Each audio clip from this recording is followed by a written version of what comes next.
And we are back. All right, guys. This is the movie discussion Pocket Dimension, in case you forgot, because it's been a while. We've been off for a while. I am Cole, and that is Jay, in case you forgot our names. Actually, we just introduce ourselves every time, but I am just trying to make the point that, yeah, we've been gone for over a month, which obviously was not the plan, because if we were going to do like a break or hiatus, we wouldn't do it when we still had a series to finish. So we're sorry about that. It's mostly on me. Oh, had a fucking terrible spring, but the only way to pull yourself out of things is to get up and make yourself do things and stuff. So I don't know, not that I have to make myself do this, but as Jay and I were saying, since we had such a long break and stuff, we don't know how good this one's going to be, but we're going to give it our best as we finish off the much maligned, even though it's supposed to be short, Orson Welles series with technically what would be called his final film, because it came out the latest, and this is The Other Side of the Wind, which for most of the time would have just be considered one of his many unfinished projects, although probably the one that got talked about the most because so much time and effort was put into it back when it was being done.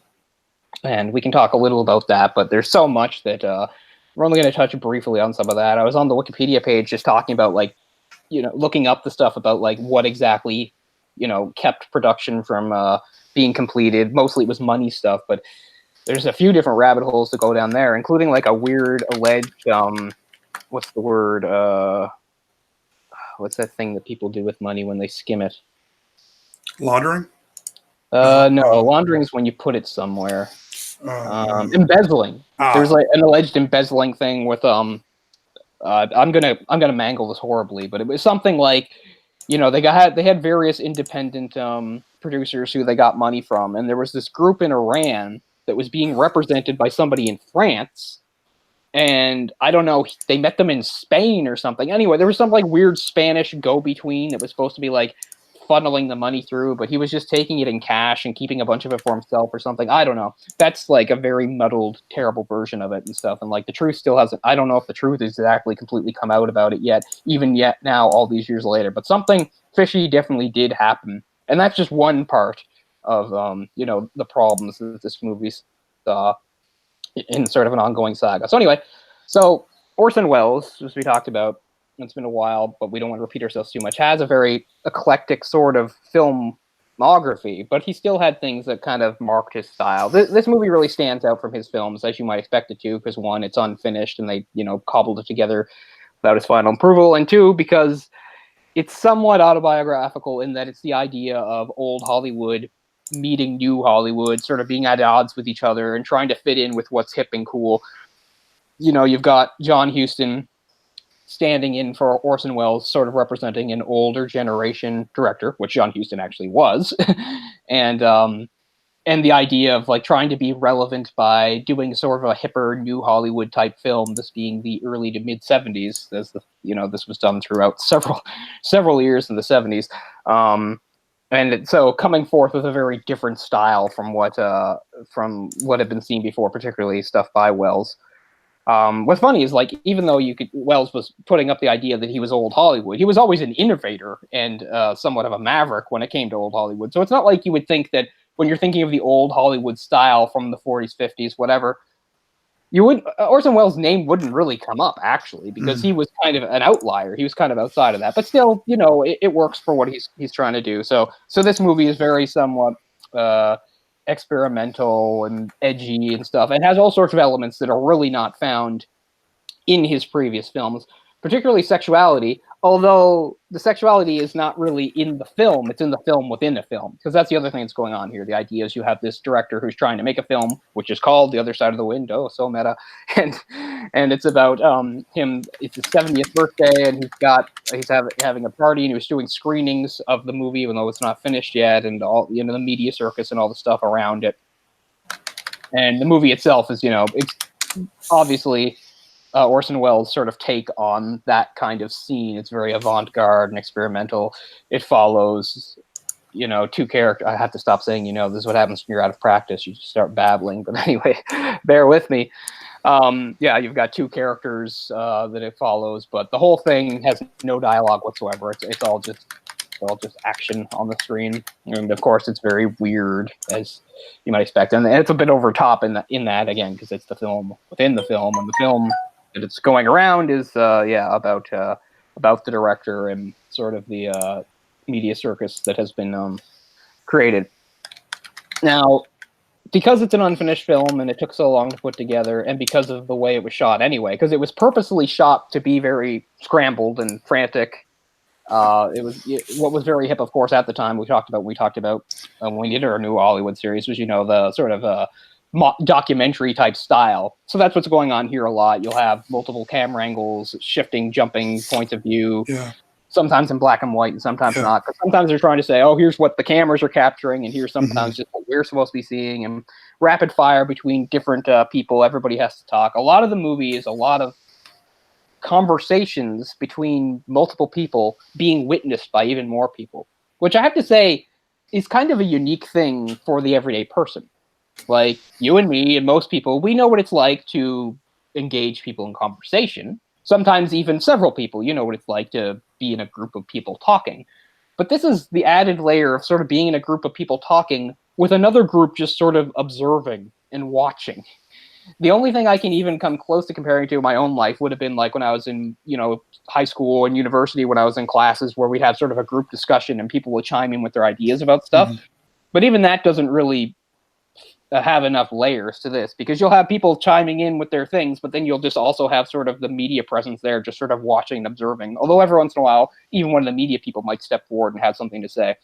But you realize this is kind of the world that movie people live in, particularly the more, successful or admired types, which is what this director is supposed to be, this Hannaford. He's supposed to, be very revered and admired and respected, but at the same time, as most people would be, kind of polarizing too. He would definitely have critics. So a big part of his world would just be this kind of thing. I mean, it's amplified because of the situation. It's his birthday, and they're trying to get this movie off the ground. But you get the idea that this is kind of a common thing for him. Entourages and media circuses and all this stuff. And the movie, as Jay was saying to me beforehand, he's like, I'm not even sure I could follow the plot that well. And you get why, because there is a plot that's there that you can get to, but it's surrounded by all this extraneous dialogue. And you kind of have to sift through the stuff that is just sort of window dressing and the stuff that is actually relevant to the plot. And there's no real way of doing that unless you just are really paying attention and are kind of locked in. Plus, the movie is full of characters, and it's very hard to keep these characters straight and remember exactly what their relationships are to each other.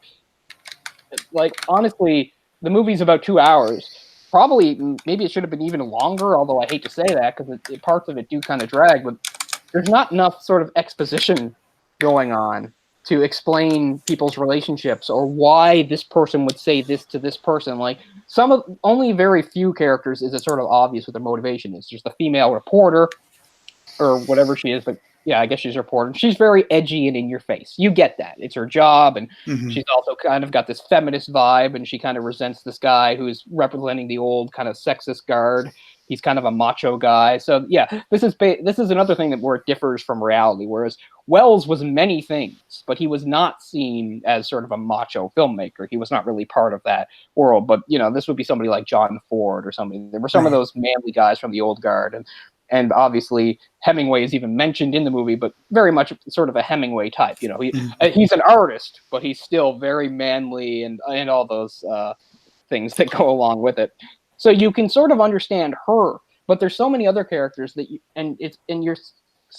your introductions to them are so quick that it's hard to understand what their relationship is to everybody else and why they would say the things they're saying and what their motivation is or how they view everything. Like, how many of these people actually like Hannaford? How many of these people actually respect him? How many are his critics? How many are just sycophants and hangers-on? It's very hard.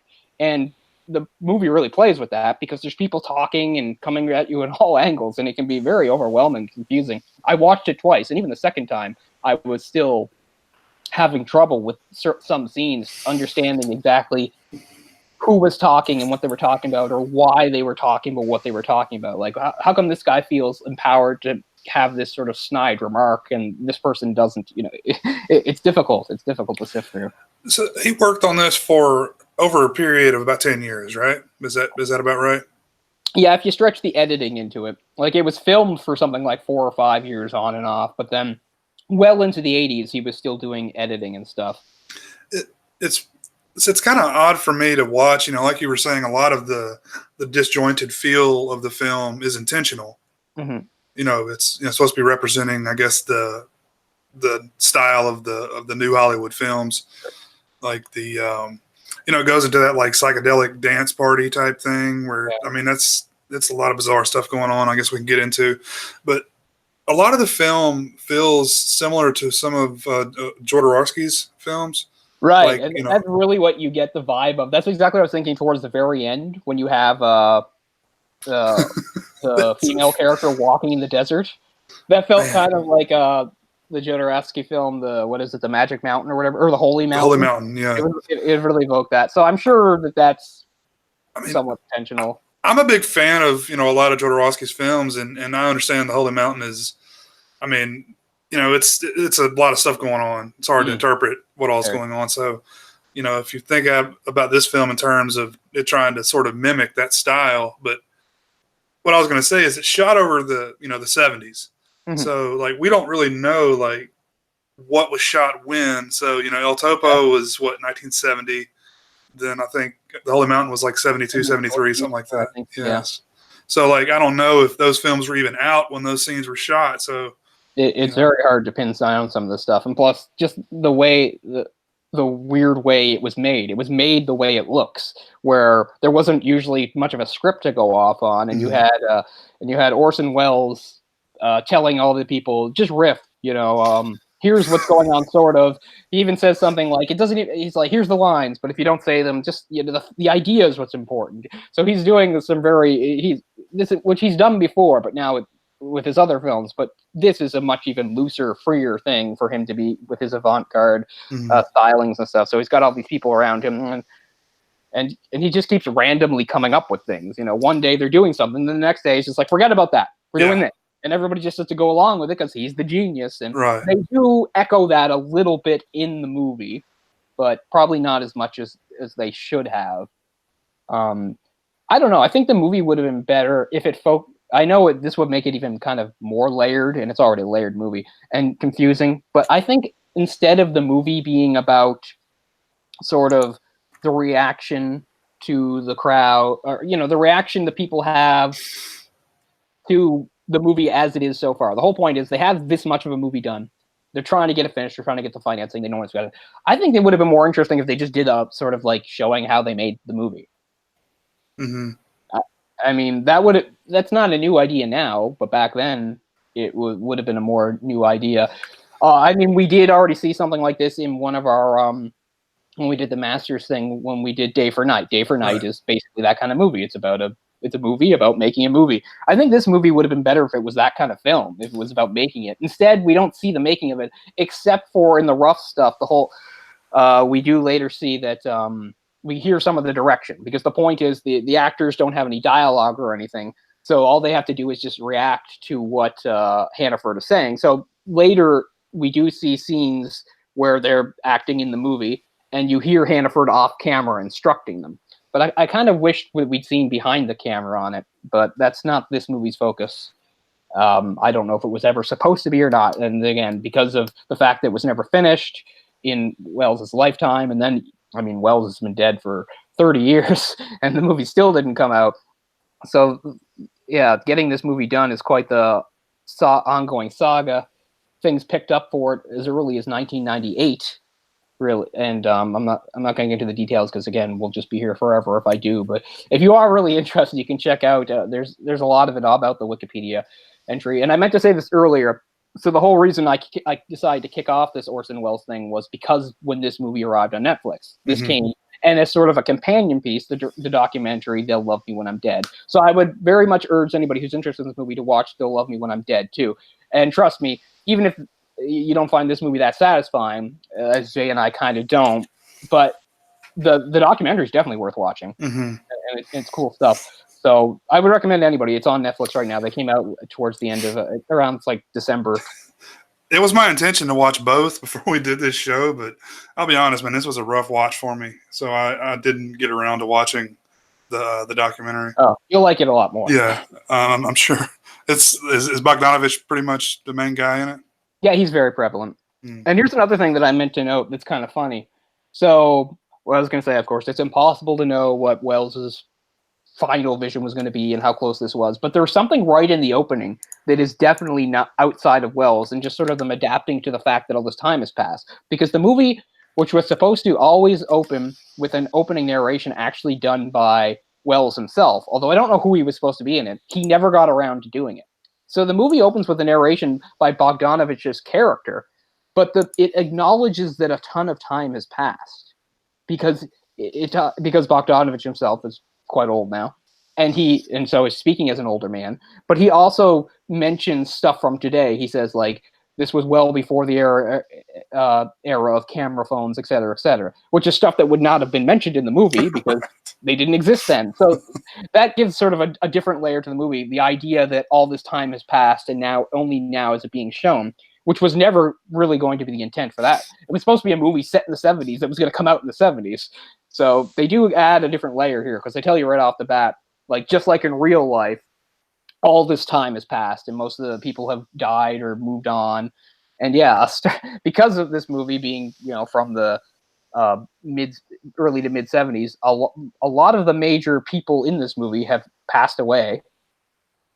Probably the most interesting one is there's a good note about it here. One of the guys, I want to get his name right, but he was in his, I think, mid 70s when the movie came out. Mm-hmm. And he actually only died in 2002. He lived to be 106. Wow. But he never got to see the movie completed. I mean, imagine that.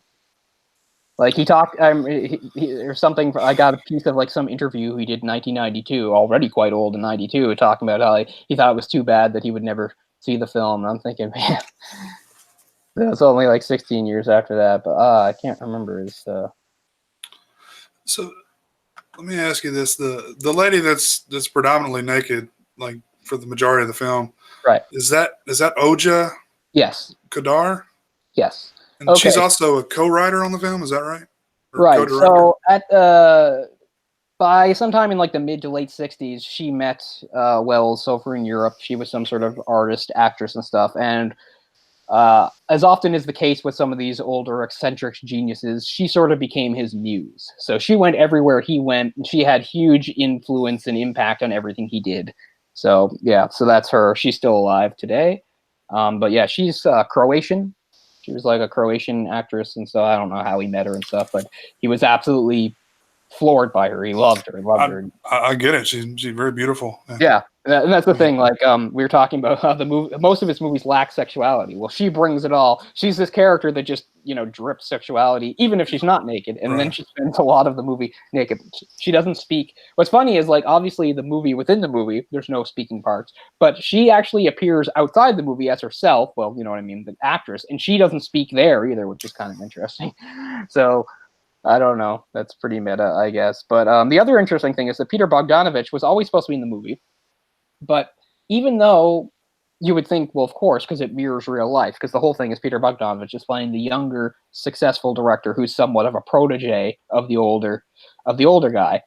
And because that mirrors real life. That's what Bogdanovich sort of was to Welles. They were friends, and he kind of looked up to Welles as a mentor. And by the early 70s, Bogdanovich had become very celebrated and was, really part of that new wave of Hollywood that we talked about in our series. We did one of his movies, one of his first movies, Targets, which actually ties into this movie because the drive-in they go to at the end of this movie is the same drive-in from Targets. So that's kind of cool. But anyway, even though it makes perfect sense, because again, it mirrors real life, he wasn't going to play that role. It originally went to Rich Little, who Orson Welles had heard of and was just sort of obsessed with because he thought, it's funny that this guy's so good at impersonations. And that's why late in the movie, it was supposed to be a big part of the character. You see Peter Bogdanovich's character doing all these impressions just out of nowhere. And he's actually pretty good. I got to give Peter Bogdanovich credit. He's a decent impressionist. And there's, again, like a lot of the stuff with production of this movie, you can't really confirm why Rich Little left. Welles himself told people he just wasn't happy with the performance and simply fired him. Rich Little said, no, it wasn't like that at all. He was just worried about club engagements he had, and he had to do these, and he had to get to them, and, there wouldn't be enough time. It would have made him, like, void his contract with these clubs he'd agreed to do. Some people said that Rich Little basically just came to them one day on set with a suitcase and said, "I've been away from my wife for too long. I have to go," and he left. But anyway, I have no idea. So anyway, Bogdanovich replaced him, and they had to, of course, reshoot all the scenes with him, which is significant because he's one of the main characters in the movie. But to me, it just makes more sense because we're going to do that whole thing of mirroring life. It makes more sense for Peter Bogdanovich to play this character. I don't know. It works out better to me, even though Rich Little still is credited as some sort of extra, so he is somewhere in the scene. There's quite a few people in this movie credited as extras. Quite a few, I guess, playing themselves, though it doesn't really matter. People like us, we've mostly noticed probably a young Dennis Hopper. Playing a young Dennis Hopper. It's kind of a trip to see him again. He only has like 1 or 2 lines, but he's there, which makes sense because if something cool and hip was happening in the 70s, probably Dennis Hopper was there, man. Yeah, I thought a lot of Dennis Hopper too. Being one of those masculine filmmakers, or uber masculine type guys around that period of time. That's true. Yep. He had his own problems with film. With what was the one that he went to Mexico, I think, to film, and he just like spent it all on cocaine. Yeah, I remember. I can't think had lots of. I haven't seen it. I don't even know if it was ever finished, but I don't think it was finished. Yeah. But yeah, this was shot between 70 and 76, so most of the 70s. And then Welles himself was editing it like right up almost to his death, which was, I think, around 86. But you go 70 to 76, man. That's a big jump for film. Like a lot of stuff comes out during that period of time. Yeah, exactly. Yeah, this stuff is being shot on and off over a period of years.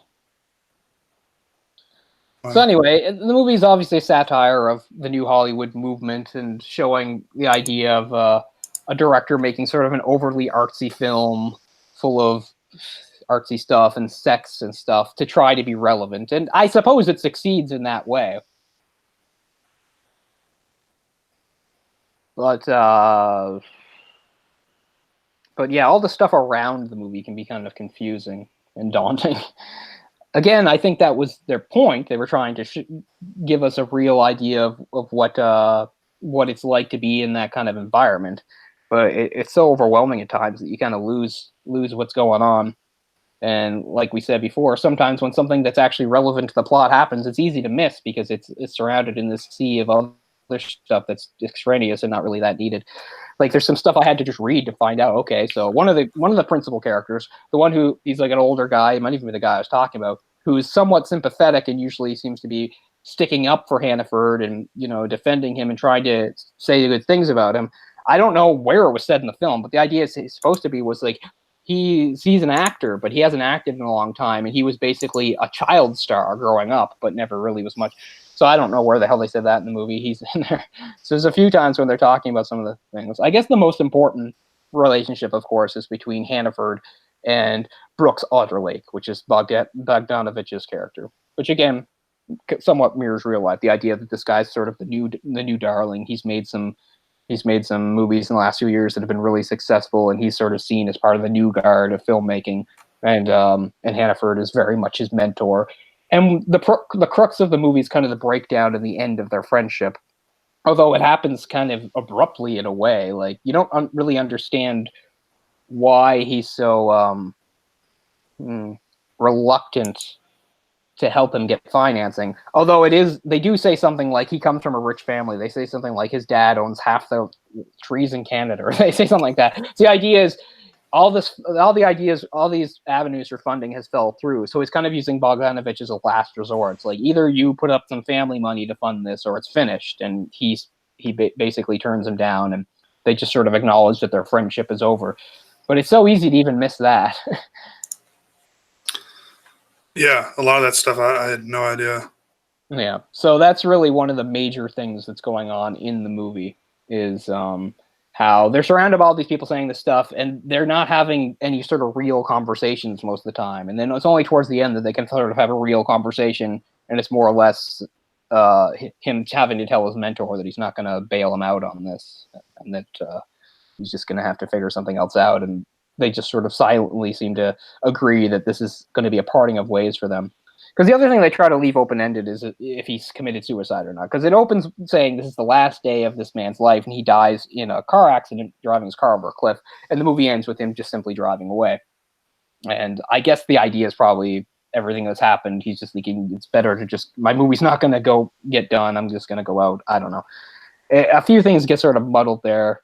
Because the last character he talks to actually isn't Bogdanovich, but the guy who was the lead in the film, who had slowly revealed walked off and left the film, which is another reason why it wasn't getting finished. They do show that. They show the scene where he just leaves, where he's trying to give him all this direction for the sex scene, and he just gets really upset about it and leaves, and he's just like, goodbye.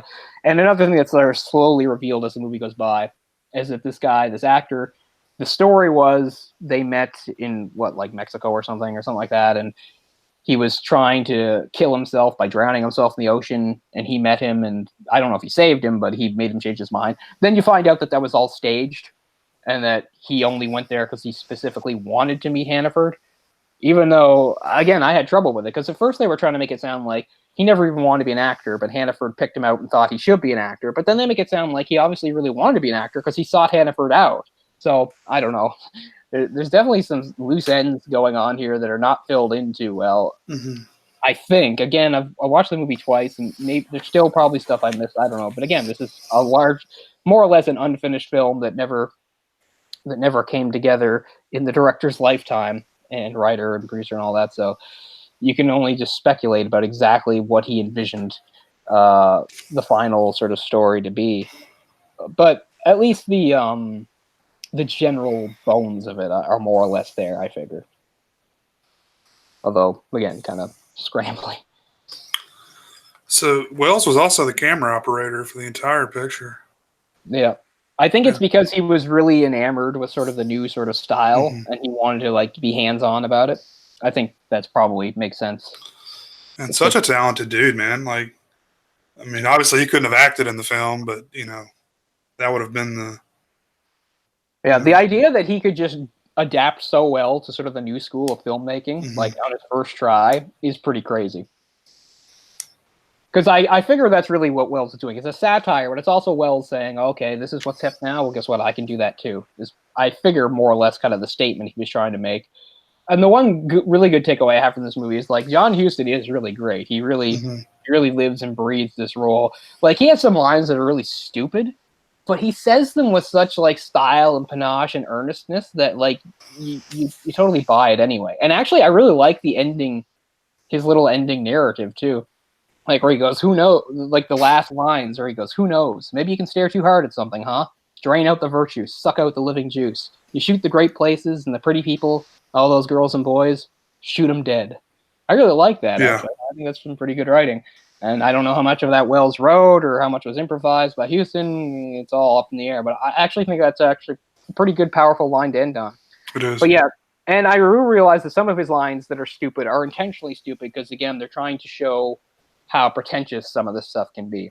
So every once in a while, he'll just say something. There's a part where he goes, it's okay to borrow from each other, but we must never borrow from ourselves. And everybody just around claps, and you realize, yeah, that's kind of like Hollywood, Oh, bravo, the brilliant artist. What a great observation. No wonder he's such a genius, So I'm pretty sure they're pretty aware of that when some of them are spouting some of these lines. But yeah, they make fun of a lot of the tropes. He's got this 17-year-old on his arm, which is kind of making fun of, again, the idea of the older guy, which is exactly what Welles was sort of doing with that Croatian, although she wasn't quite that young. But again, that sort of trope, the older guy with a really young girl on his arm. Because why? Because he can, which exists to this day. Let me ask you this. What if this film came out, this version came out, let's say 75? Do you think it would have been successful, or would it have flopped? It's hard to say, because at this point in Welles' career, even though he's relevant in a critical sense, he's not relevant at all in a popular or monetary sense, right? I mean, Citizen Kane really wasn't what as revered, respected as it is now, right? At that point, it was probably around that point. It had a really delayed reaction. It was sort of the late 50s that it got sort of reevaluated by well, again, this is more the critic field, you know, the people in Europe. But I would say by like the end of the '60s and stuff, he really did start to enjoy that reputation even here. In earlier episodes, we did talk about sort of the dichotomy and the difference, the fact that Wells was sort of seen as one person in the West and another person over in Europe for a long time. But around this time, they are starting to fuse. This is around the time that at least maybe not the general movie going public, but at least the movie people, you know, the industry itself now was starting to see him as a somewhat reverent figure. Although again, you saw that they still thought, well, he is a great artist and all, but he doesn't make bank and nobody's going to touch him with a 10-foot pole. And that's why, you know, for 25, more than 25 years, he would struggle to get funding to get his movies off the ground. And despite this, made some really damn good movies. Just last week, TCM had a few on there that I managed to record, so I'm looking forward to watching that. I've got Chimes of Midnight on there, which is pretty ambitious because it's basically sort of a take on Shakespeare. It's about the Shakespeare character Falstaff, and also the lady from Shanghai, which should be easy to watch. It's only like an hour and a half. One of the more weird and unique film noirs from the '40s. So I've managed to get those. But anyway, I'm straying from my point, which is by this point, at least critically, he was, even in the U.S. now, seen as, you know, the eccentric genius. He was getting the reputation that he has now. But still, that didn't mean Hollywood was necessarily as interested in employing him. So I think if the movie had come out, it would have ruffled some feathers, at least in the form that we see it now. I think there were people that probably would have thought they were being made fun of. Well, I think they were being made fun of. Right, yeah. But I mean, I think it kind of, like, let's say he did release it in like '84, you know, before he died or whatever. Sure. Like, I don't think it would have been as you know, impactful, because it is you know, after that wave is already, you know, exactly. gone. It has come and gone.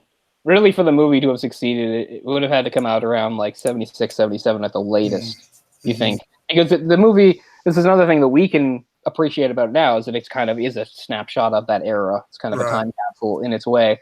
And they try to embrace that again, like I said, with the sort of new intro that Bogdanovich gives, trying to give us the impression that this is a story that's a long time ago, and now they're finally showing it, which lines up with real life, of course.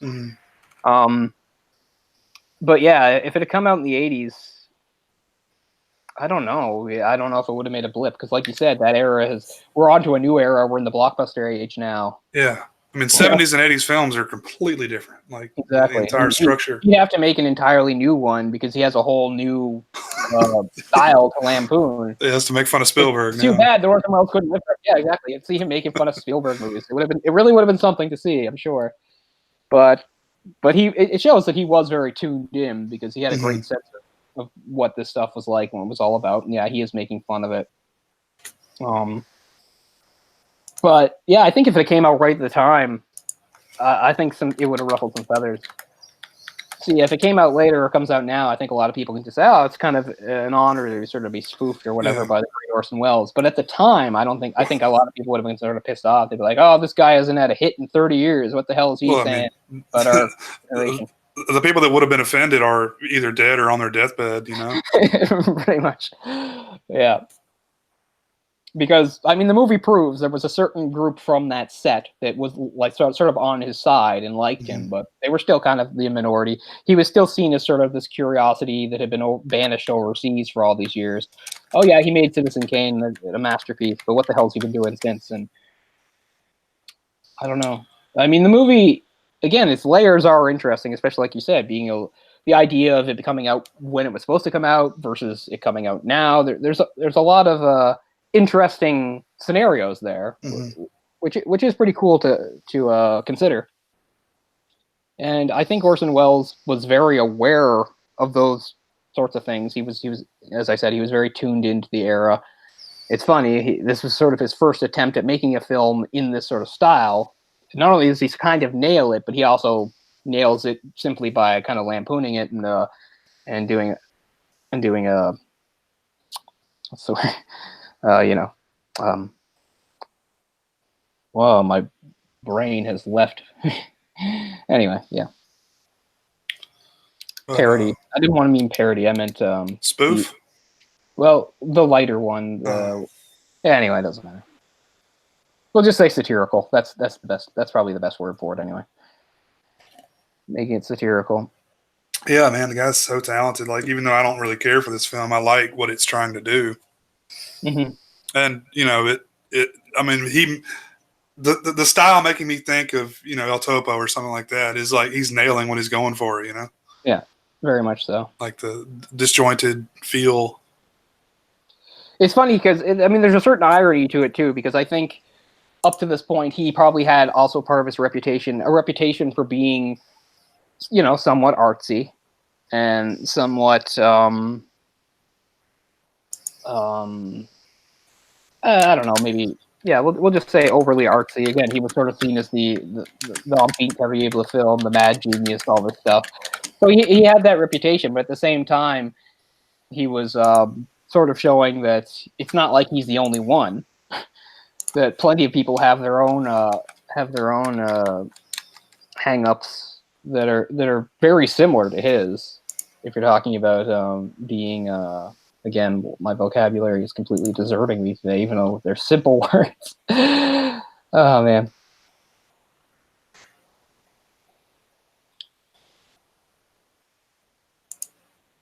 Susan Strasberg, she was the critic. Juliet Rich, who Hannaford winds up like slapping at the end. That name sounds really familiar. Where do I know her from? Strasberg? No, maybe I'm just thinking. She was actually more of a stage actor, I think, than the movie actor. She was on Broadway a lot and stuff. And actually, kind of like Welles himself, she spent a lot of time over in Europe before coming back to the U.S., which is kind of interesting. I have no idea how she was cast. What's funny is that she's in a movie that I like a lot from the 80s, one of the lesser heralded slashers that I was always a fan of. Not that it's that great, is Bloody Birthday. She's in Bloody Birthday. I think she's one of like the moms or something. That's the one with the kids that the free kids that like kill people. That's a good one. Well, they should remake that. They remade everything else. I mean, they could remake that. I mean, I don't think anybody would be upset. Yeah, it's not a classic by any means, stretch of the imagination. It's just one I always kind of liked. I like the killer kid trope, and I thought they did actually a pretty good job with it. Yeah, I agree. But that might be the only movie I've seen her in besides this. Because yeah, she was mostly known for her time on screen. She was nominated for a Tony when she was only 18. Wow. But yeah, it's an interesting sort of who's who mix of people. There's a ton of filmmakers and directors in the film. Yeah, tons. Like I think Cameron Crowe is credited as being. Cameron Crowe's in there somewhere as some extra. I mean, he would have been very young. Yeah, I know. That's what I was thinking. He would have been pretty young. Just a party guest. But you've got Paul Mazursky in there. He was a pretty well-known director at the time. He'd done a few dramas in the 60s and 70s that were pretty well done. Did Moscow on the Hudson in 84. He's dead. He died in 2014. But yeah, there's several filmmakers in there. Curtis Harrington, he was more of a experimental for film guy. I think he was gay. I think because he was one of the forerunners of queer cinema back in the day. He actually did a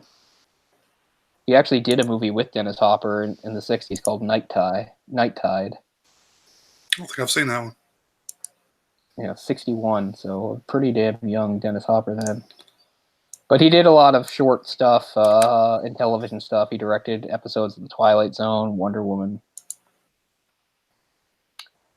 So yeah, he's not as big, not that well known. But again, there were several people that were filmmakers.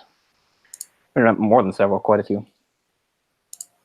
Pretentious is probably the word I was trying to struggle for before. How people, like, he had this sort of like reputation for maybe being pretentious and artsy and stuff, but he was saying, well, this generation is also pretentious, just in a different way, and he's just showing it. Because a lot of the movie is just a bunch of pretentious drivel going on in the background. All these sycophants saying all these stupid things to each other, trying to like one-up each other, trying to sound clever or smart. And it's bullshit is what it is. But I mean, that's the point. Trying to And there's even a part early on, where something like where he's in. Remember, he's in the car driving, and he's just ignoring all these reporters like jump in the car with him, and he's just driving with a cigar in his teeth, and he's ignoring them while they're yelling questions at him, and he's not even paying attention. One of them saying something like, "What is it?" It's like is it like the camera represents a phallus or something like that, right? Then of course you get the big phallus at the end of his movie. Mm-hmm.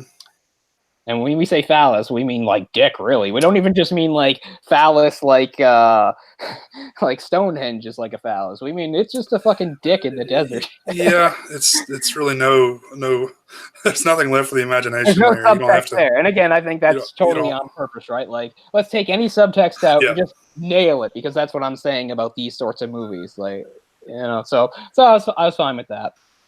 Yeah, and there is sort of an allusion to it earlier in the movie where actually the sex scene where the actor does leave is there's this whole thing where they're going to have sex and she's got these scissors and she's all hovering around his groin. And then this idea that like her long necklace gets tangled up in his junk and she's going to cut it off. And she's going to cut it, like that's stupid. But I think Wells probably had fun directing that kind of scene. So you said Dennis Hopper was in this, right? Yeah. Supposedly as himself. He has like 2 lines where again he says some of the stuff I was talking about, like he blathers some throwaway stuff at the party somewhere. Peter Jason's actually in the crew too. He was production assistant, camera assistant. So let's get to the party scene. Sure. Where they apparently used the set of like the Dick Van Dyke Show or something. I think so, yeah. Yeah, for the living room. But oh man, that was when I was like really struggling to figure out what the hell was going on, because you've got midgets. Obviously they haven't adopted a more PC term by that time, but yeah. Plus, the midgets isn't that always like the at least back in the day, that was always like the sign of like wild excess. Like, get some midgets in here. Because actually, when you watch they'll love me when I'm dead thing, that's exactly what's going on. Before they get to any of it, Orson Welles is talking to these people about his idea for like these midgets to come in, and everyone's like, "What are you talking about?" Oh man, that does make it more enjoyable knowing that. That always adds to like the crazy.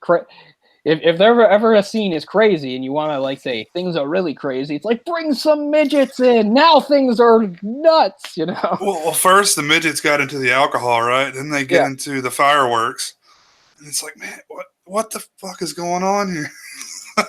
Yeah. Oh yeah, towards the end where they're firing off the fireworks. Yeah. But that's again where they're both shooting guns at each other and at other things. Yeah. So earlier in the film, it's just heard him like at the first scene of the party where he's just sort of strutting around and people are convalescing around him and they're having their stupid conversations and stuff. But it also cuts back to people watching the movie in the cutting room to see what it is, and you have like one of the guys trying to explain what's going on, and the other guy's completely lost, and he's like, "What is this?" And he's just like, "Oh, this is the new movie. This is what it is."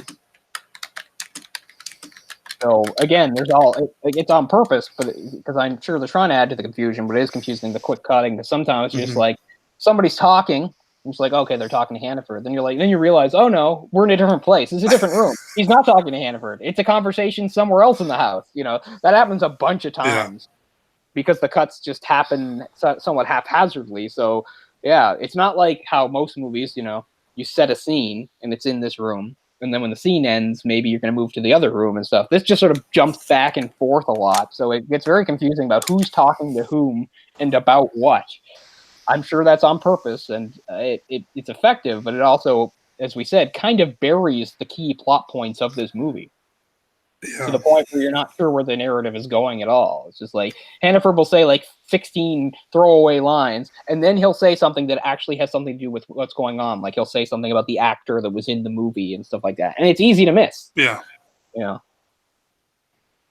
But they did a good job too with whoever that actor was, the actor that plays the lead actor, because he's just the perfect.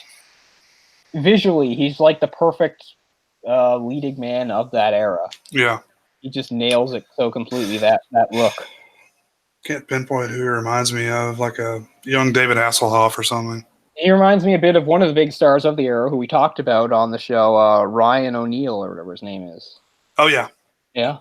I think he looked a lot like him. Guy who was a very big guy in the leading man in the 70s, as we said. He kind of dropped off the map after the 70s, but in the 70s, he was a really big deal. Worked with Bogdanovich a couple times, I think. Yeah. Yeah, I'm trying to find the name of this actor that played the actor. His name was Bob Random. Bob Rand? Bob Random. Wow, you couldn't have a better name if you tried. Who was not really much of an actor, or he was just sort of a character actor from Canada, but for his looks, they picked him to be the leading man, Dale. What is it? John Dale? Anyway, something Dale, whose original name was Oscar. Speaking of which, we have to talk about, to me, the weirdest scene in the movie actually doesn't do a bunch of weird random quick cutting. It's actually a sustained conversation between two people. It's when the guy who was like a teacher at the boys' school that Dale went to comes and talks to Hannaford about him. Remember that? The guy with the glasses? And he talks about what it was like at the school. And Dale was one of the students, but back then his name was Oscar. Man, that's a weird scene.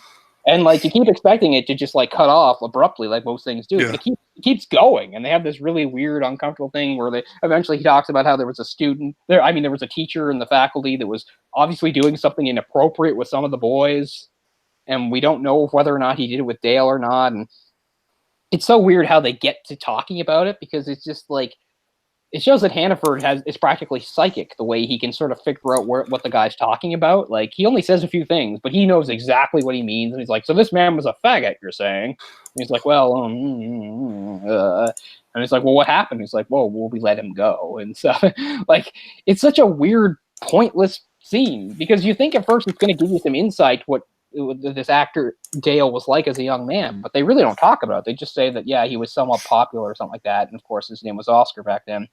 He says something like, oh, he owed it to Oscar Wilde. I don't even know what the hell they were talking about.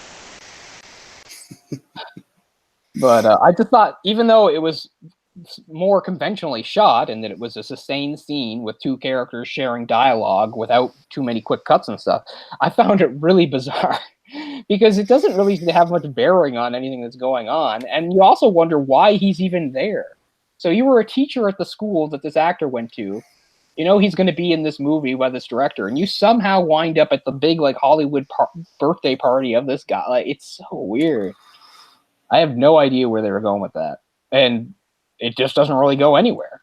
It just ends like most things. But to me, that's the weirdest scene yet, John Dale. But yeah, it's such a weird scene to me. Like, it doesn't really seem to add anything. But it's some of the most sustained dialogue from Hannaford. Like, it's usually Hannaford's talking to somebody about this, and he's talking to somebody about this. Like, this is actually a few minutes long, them having an actual sustained conversation. And yet it doesn't seem to have much of a point. Right. Because at first you think, okay, this is going to give us insight into John Dale. But it doesn't really. All it says is, yeah, he used to go to this boys' school when he was a kid. Okay. There was maybe a scandal with one of the teachers, and you think, oh, okay, and it involved Dale directly, but they don't say that. Yeah, they don't say that at all, which I find really, really odd. So to me, that scene is kind of interesting to watch, but again, ultimately adds nothing and really doesn't need to be in the movie. And it's just, I think they just kind of like the awkwardness of it, because you had Hannaford. Again, this self-assured sort of macho guy, says whatever he wants. And then you have this sort of weird, bookish guy who's so out of place in this environment. Because everybody else, they're all Hollywood people. There's phonies, and there's reporters, and there's actors, and there's directors. And they all fit into this world. This guy does not fit into the world. And maybe they thought that was kind of a cool contrast. To me, there's kind of no point. I don't know. I don't really get it. I mean, maybe that's the point of it being out of place and pointless. Yeah, I'm sure. But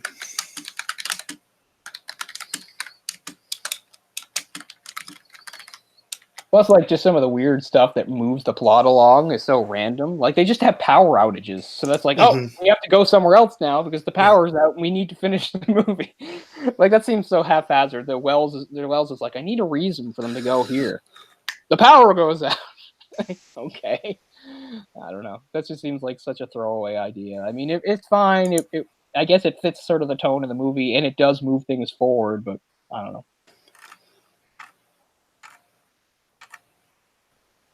There's very few things that sort of like reoccur throughout the movie.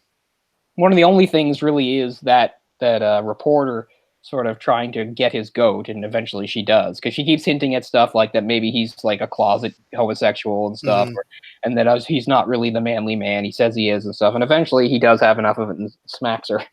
But that takes the entire movie. But other stuff just sort of drops in and out. Like there's not really much else that like starts here and pays off later, which is another reason why the movie is kind of a hard watch, because it doesn't sort of follow those narrative rules. And for the millionth time, I can say I'm sure that was the point, because they're trying to go against convention. But at the same time, how enjoyable does that really make the watch? It makes it feel very scattered and unfocused. And as we said, a lot of the details that are important to the plot wind up being buried under all this other stuff. So it can make it difficult to follow at most of the time.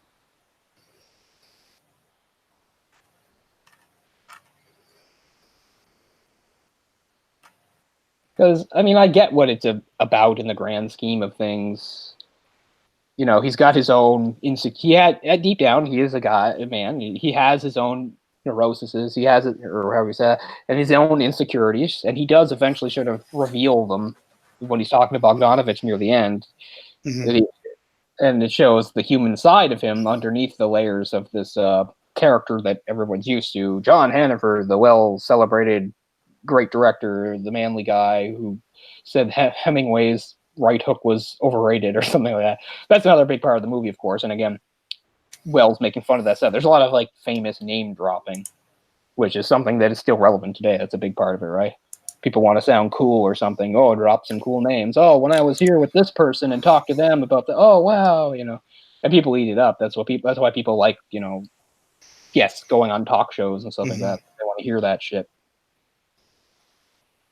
So, I mean, it really is sort of Hannaford coming apart, and that's how it's supposed to end, with him sort of losing it and killing himself. And all that comes across, but it's so scattered in its delivery.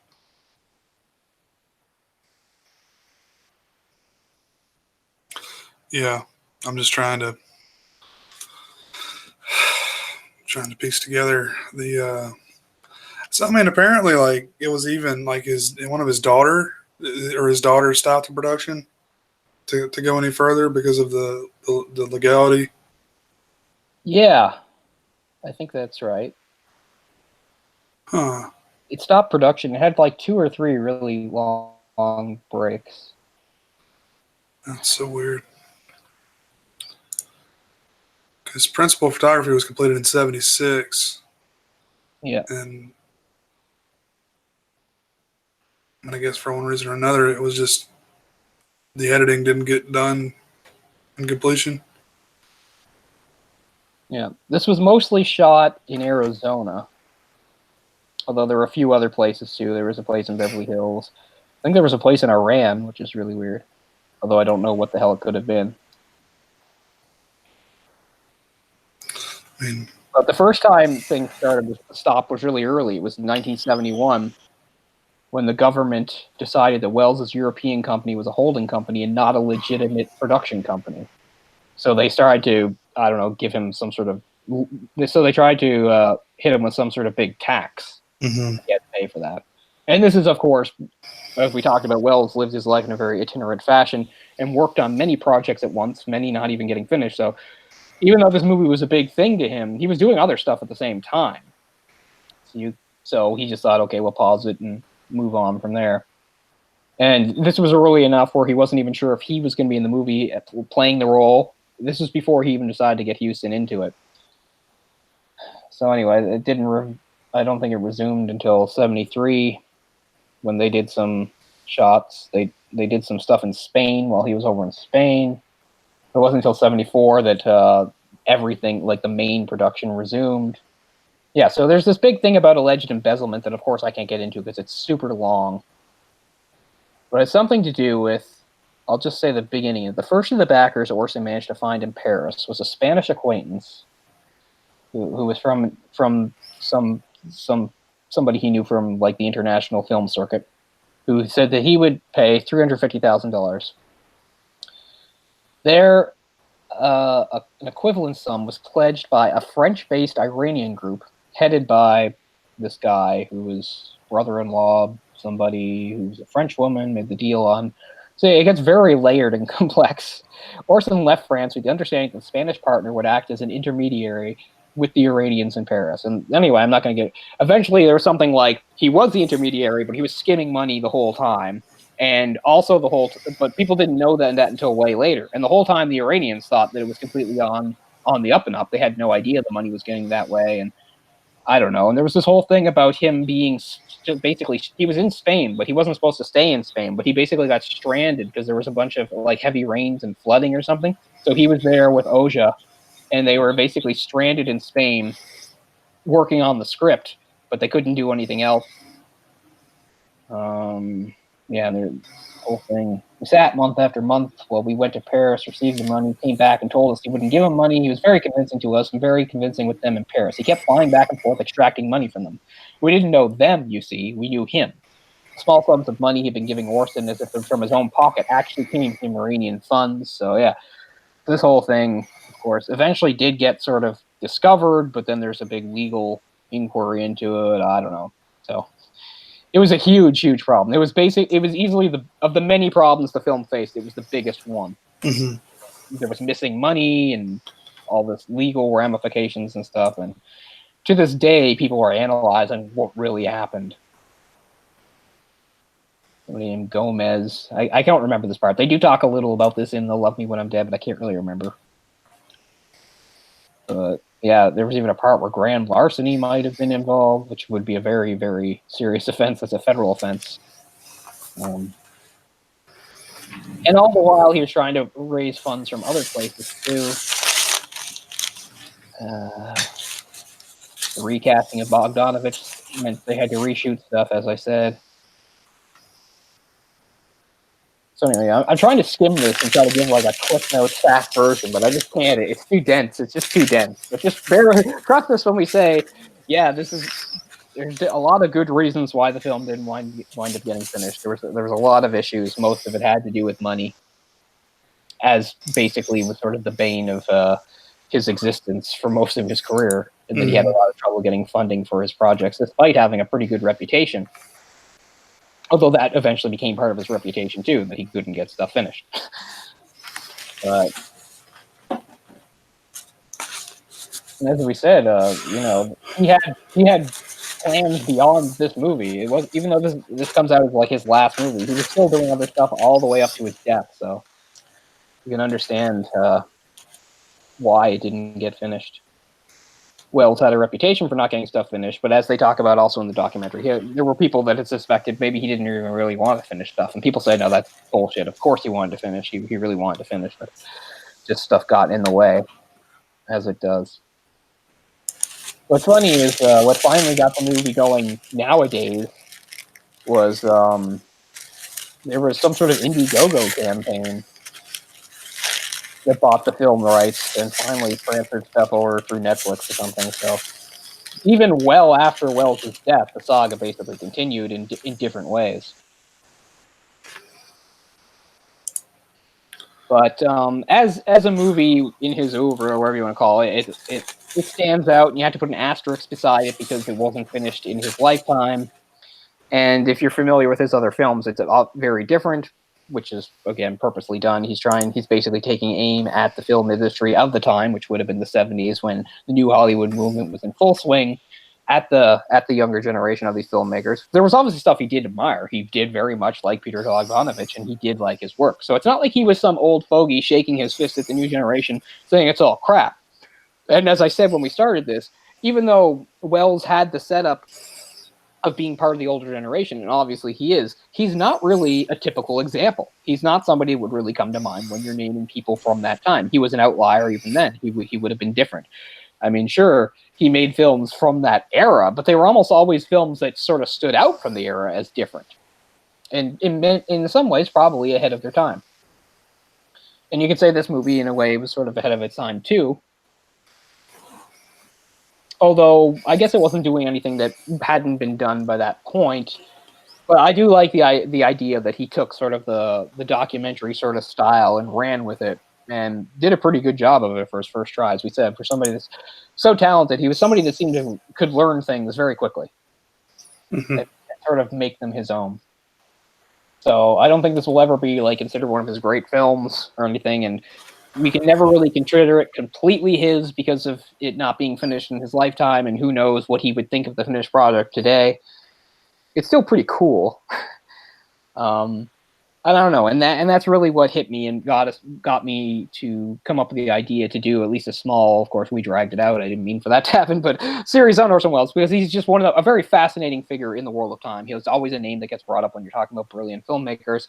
He did not make our Masters series, but obviously he could have. And but in a way, it's cool that we get to focus a little more on him, and we'll swing around back to it to talk about him. I'm sure I'll be repeating stuff I said in the other episodes, but I always feel the need to sort of sum things up. So we'll swing around back and we'll talk a little about him in general and his career. But for now, we can diverge to something else to sort of save this episode from dying. So if there's anything you've been watching or that's been on your mind, why don't we get into something? Well, I told you I finally got to watch Twilight of the Cockroaches. Right, an anime from the late 80s that was kind of different from other ones at the time, because I think it used like some live action footage, or maybe it used some rotoscoping.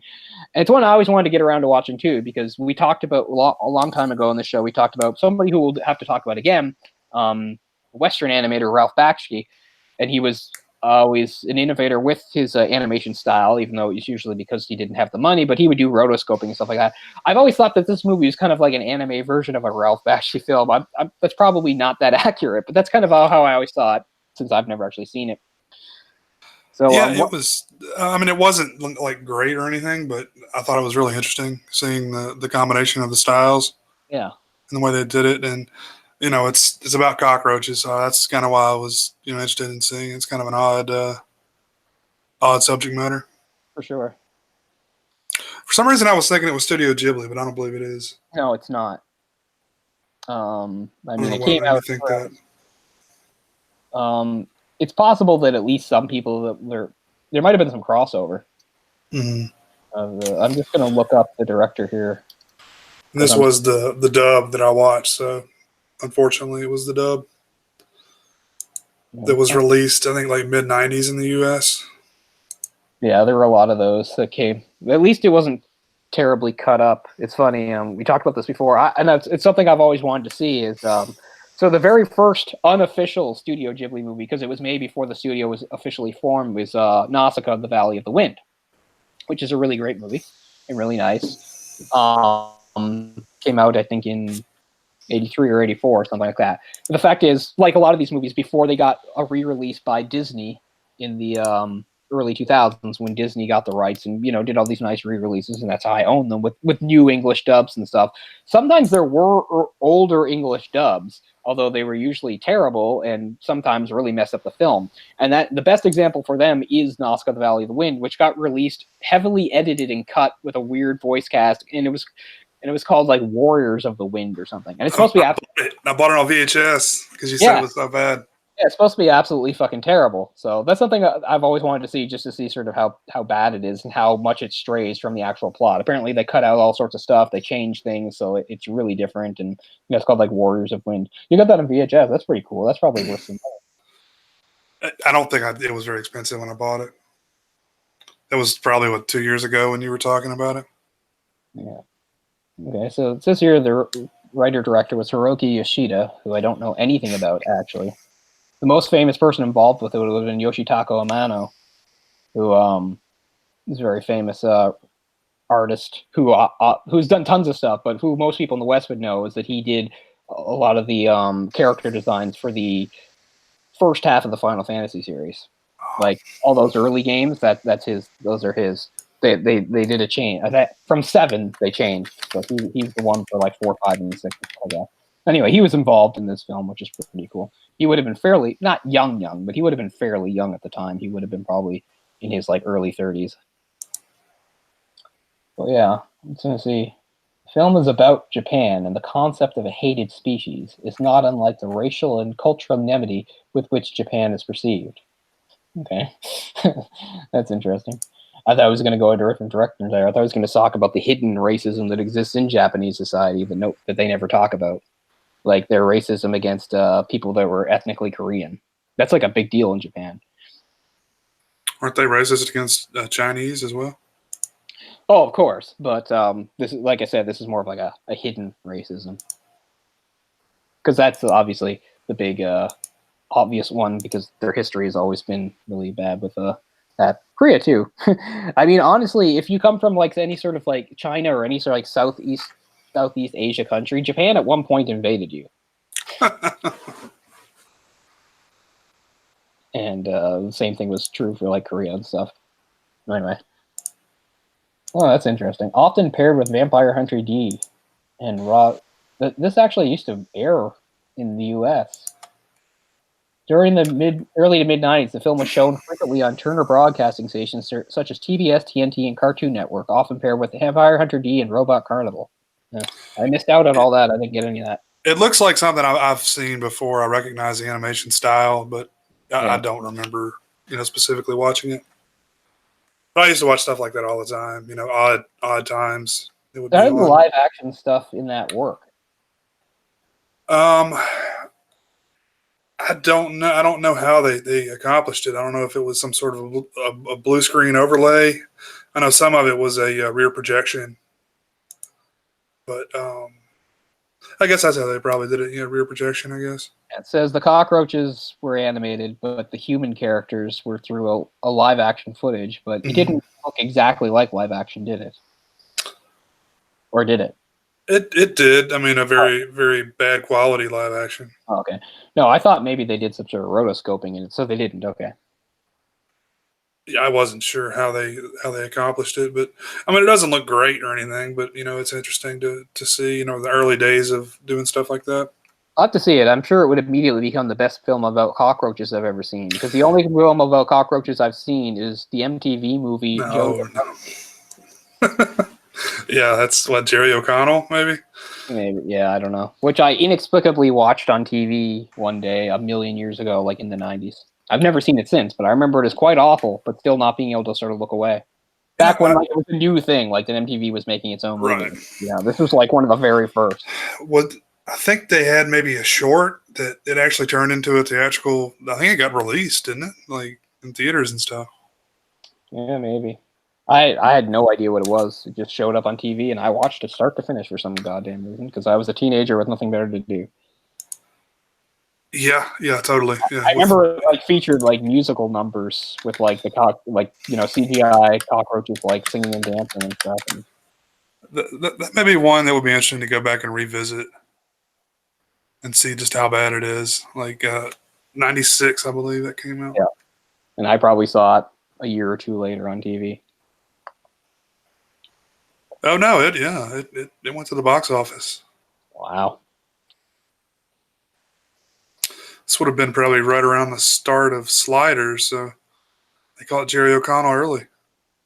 Oh, he was on that show. Okay. Before his career exploded into pretty much it.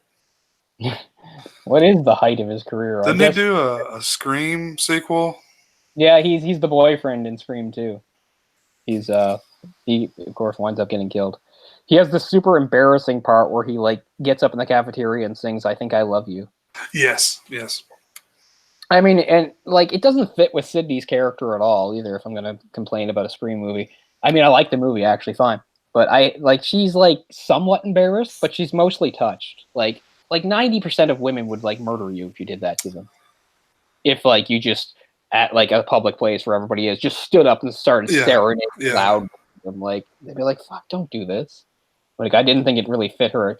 I mean, the whole point, like by this time in her character, like she hated attention because the whole point was she was living in the post-Scream world where everybody knew she was the survivor girl. And the whole point was like she couldn't stand like the attention of people like sticking microphones in her face. So why would she like the attention of her boyfriend like singing in the middle of the cafeteria to her? Have you seen Jerry O'Connell's brother? I didn't know he had a brother. He often, they've worked together quite a bit. See if I can. Anyway, he looks like Jerry O'Connell, but like maybe a slight touch of Down syndrome. Nice. He's got like a bigger jaw, and he was on a few seasons of Sliders as playing something else. But to me, he's known as the kid in Stand By Me. Yeah, and he's married to Rebecca Romijn. That's the thing I know about him. I don't really watch TV, but yes, of course, he is in Scream 2, which makes sense. The Scream movies are known for just basically filling their roles with TV actors. That's fine with Scream. Like the Scream series is how I got to know a lot of TV actors. I didn't know who Neve Campbell was. Obviously, she was on Party 5, and I never watched that. Right. So it was my introduction to many TV actors. And Party 5 was a huge show for, the people that were on it.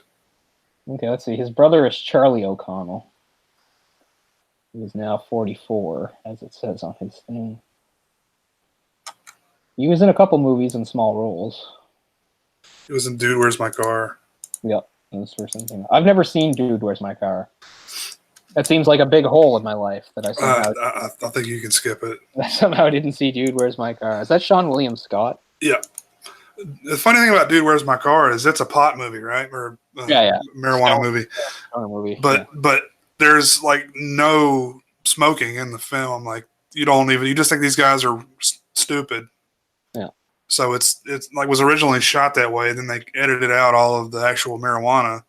Yeah, I didn't know it was like supposed to be like that either. I thought it was kind of like a new sort of take on the Dumb and Dumber trope. Like these guys are just that stupid. Yeah. Isn't it hilarious? But the whole thing when they go around to get their munchies at the Chinese restaurant. And I thought it was pretty funny at the time because I was, extremely high. But they're speaking my language. Yeah, pretty much. You guys get me. Like one of the guys gets a tattoo that says sweet, the other one says like dude or something. Oh yeah, and they keep him looking dude, sweet, dude. Yeah. Like, what does yours say? Sweet. Yeah, I remember. And I just think it's hilarious.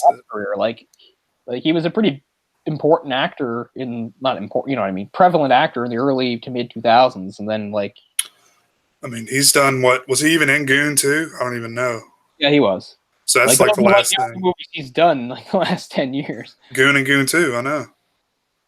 It was like a big deal that the guy they fired the guy from the Lethal Weapon show and replaced him with Sean William Scott. They basically plucked Sean William Scott out of obscurity. Like he must have been so thrilled to get that role. Oh man, I may have actually watched it if I had known that. No, he did the Shaolin film. I think was his downfall after that. It was like Bulletproof Monk. Oh my god. That was the name of it. I think that was his downfall movie. Doing like a buddy comedy with Chow Yun Fat. Yeah. That's a great. They're looking at like the success of I guess something like Rush Hour, and they're like, yeah, we can do that again. And another Chinese action star, pair him with another like goofy American guy, and here we go. No. He was in a lot of stuff though. He was in that Evolution film with David Duchovny and Orlando Jones. I don't remember that at all. To tell you the truth, I don't know what that is. Ivan Reitman. Oh yeah, one of his things he did, during that period of time. But he was in. Relevant thing I think he was in was like the Kevin Smith movie when Kevin Smith did the buddy cop movie, Cop Out. Oh, okay. I don't even know he was in that. Yeah, he's in that, and that's like 2007, and then he was just gone. Oh yeah, that's it. Yeah, he's gone. He did Goon. And those are cool movies, but they're not like mainstream or anything. I was trying to think, like he was so popular at that time. Like he did all the American Pie movies. Yeah. He did the. What was the school trip movie? I don't know. It was him and like Tom Green, like the only movie Tom Green was ever in. Oh, Road Trip? Road Trip, yeah. Is he in Road Trip? I don't even remember. Road Trip sucks, by the way. I did see it. It really sucks. Again, I was really stoned, so I liked it a lot. And Tom Green's not even important in it. The movie is basically bookended. It's Tom Green telling the story of what these guys did on the road trip. It's just they just use him as like a framing device. He's at the start and the end. It's weird, you know. I love actors. Well, you know, a performer like Tom Green, when they have like that brief window where Hollywood knows like they're hot, but they have no idea what to do with them because they're so weird. Like, okay, Tom Green, this will work.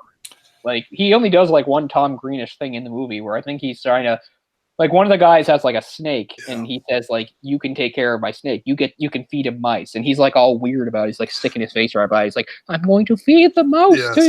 You know, that's like the only time in the movie he does it. That has that really weird skinny guy, DJ Qualls or whatever his name is, who I saw recently in a TV show and it blew my mind because I hadn't seen him since he was 21 and super skinny. He's still pretty skinny, but what did I see him in? I saw him in something. I was like, is that him? And I looked it up, and it was him. I hadn't seen him in like 15 years. Was he in that Legion show? He may have been in Legion. No idea. Oh. But he really bums me out because a million years ago, I was like, I don't even remember where I was, but was it when my sister lived with me? I can't remember if it was when my sister lived with me or not. But anyway, my sister was with me. I don't know. She was visiting me. We were hanging out, or we lived together.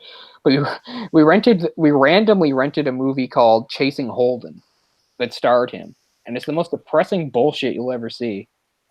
Where he plays like this, like, I don't know, like weird suicidal guy who meets this like really fucked up girl, and it's called Chasing Holden because I think some of it is they're trying. It's like he was a fan of, you know, I almost said To Kill a Mockingbird, not To Kill a Mockingbird, The Catcher in the Rye. And I think part of it was they were trying to track down J.D. Salinger, because, of course, J.D. Salinger is a very reclusive writer. And I think part of the plot was that. But anyway, it's just super, super depressing. I don't know if he dies in it. But anyway, it's a really super depressing movie that he's in. I didn't know DJ Qualls was ever the main bill. Well, it was pretty, well, he was in one movie. It was, I don't remember what it was, but it was some movie about like high school. The premise was like, I only saw parts of it, I never saw the whole thing. It was something like it was called The New Guy, I think. He goes he wants to be, he's like, he arrives at like a high school and he's super freaked out by it, but he has like a relative in prison or something, or somebody he knows in prison, and the guy tells him to like act like he's in prison. Anyway, and the whole thing is he somehow becomes really popular. I don't know. I saw parts of that movie, but that was that any good? I don't think so. Well, that's got to be terrible, right? There's like I think there's like a Braveheart thing in it, like where he like, you know, gets a big crowd to like charge after saying a stupid speech with his face painted. Oh wow, that's hilarious. That was a fun thing to do back in the day. Let's do a Braveheart spoof. Let's do a Braveheart spoof 8 years after Braveheart came out. They'll never take our freedom. Oh, God. Man, yeah, I remember Hustle and Flow. He was in that. Oh, was he? Never saw it. But yeah. But the big joke about him in Road Trip was like that, like he fell in love with like some like fat black chick. He pulls out her panties and they're like, you know, 3 feet wide. Yeah, because a whole part of that is like they wind up at this fraternity that's like a black fraternity. Yeah. But I don't know. I hate that I can remember that movie. So I guess Sean William Scott was probably the cool alpha guy in that. It's funny that I don't really remember. But he was in a decent buddy action film when The Rock just came out. Yes. The Rundown. Rundown. That's a pretty decent movie. Yeah, it's not. I think so great. too. I mean, it's really helped by having Christopher Walken being the bad guy. This is right before Christopher Walken became terrible. Just like Johnny Depp. Like this was sort of like 2003, 2004, just before they both became stupid parodies of themselves when they were still doing good stuff. Because I remember I always associate with Johnny Depp because basically I saw these movies back to back. I saw Once Upon a Time in Mexico and The Rundown, basically probably within a few weeks of each other at the theater. And the main takeaway for both was like basically pretty good movie, and these guys steal the scenes they're in. And that was sort of a coming out for The Rock. It was really his first time, I think, or one of his first times being in like a decent movie. Like he'd done The Scorpion King, but who the fuck cares about that? They even made a nod to that. I think Schwarzenegger was in it and like, you know, nodded at him like he was passing the action hero torch. I think he does that in the club scene at the beginning. Yeah. And he beats up the football players. But anyway, that movie's decent. I would say there's a 2003 version of, because I'm an ageist, I'm an asshole, I guess. What's her name? Of course, she's still very beautiful. not going to think of her name, but she's somewhat Hispanic.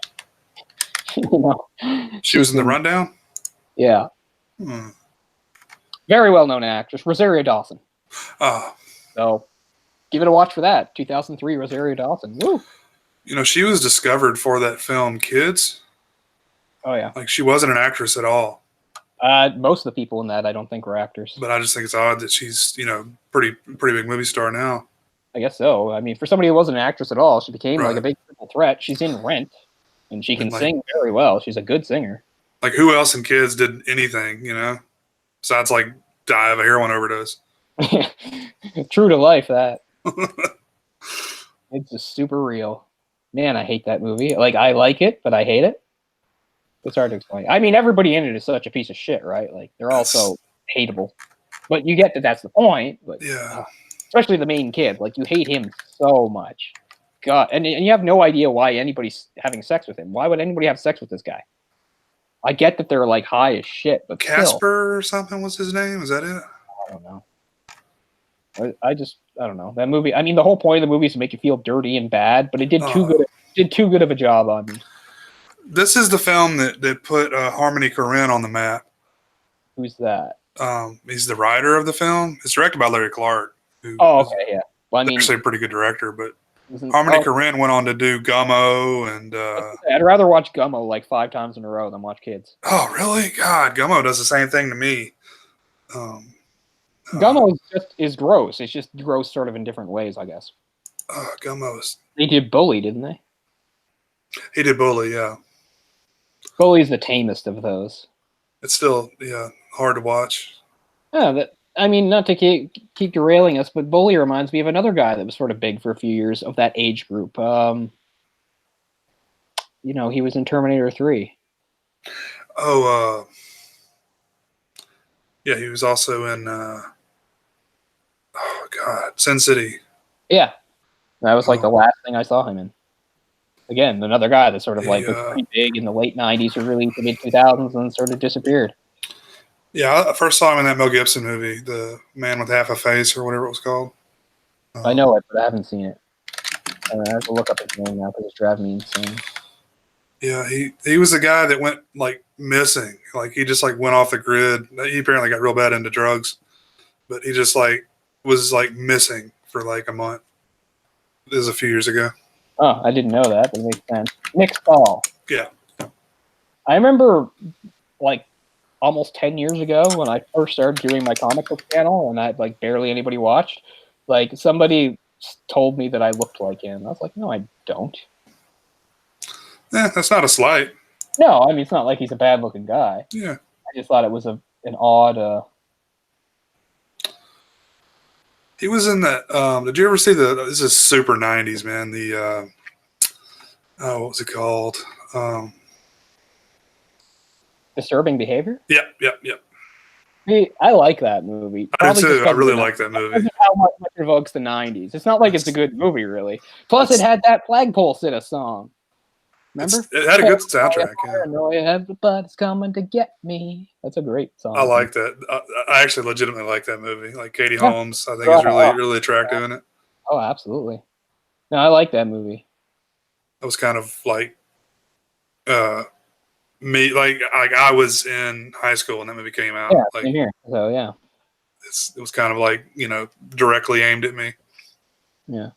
You know what? The other movie that came out around the same time was Idle Hands. Yeah, that's a good one. Another guy that's disappeared off the map, Devon Sawa. Yeah, I like Devon Sawa. Yeah. So let's see here. I'm looking at Nick Stahl.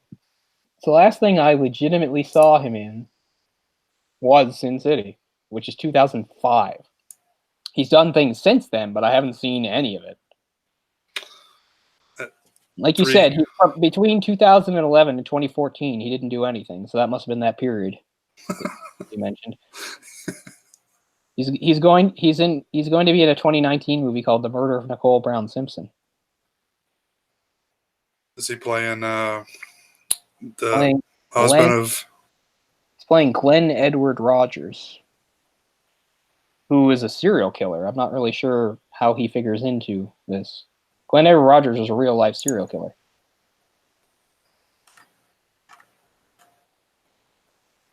Anyway, American Dream. Oh wait, no, I see. Okay, anyway, Murderer. I thought Nick Stahl was a pretty decent actor, but yeah, he disappeared and then literally disappeared. I mean, he never did anything great. I thought it was interesting casting to put him in Sin City, like, and that's like, you know, he's the yellow bastard who's a very hateful character. I liked how he really leaned into that role. You know, he's this evil child molesting guy who's like governor dad, like keeps him out of prison and stuff. And he really goes for it. That's a great movie.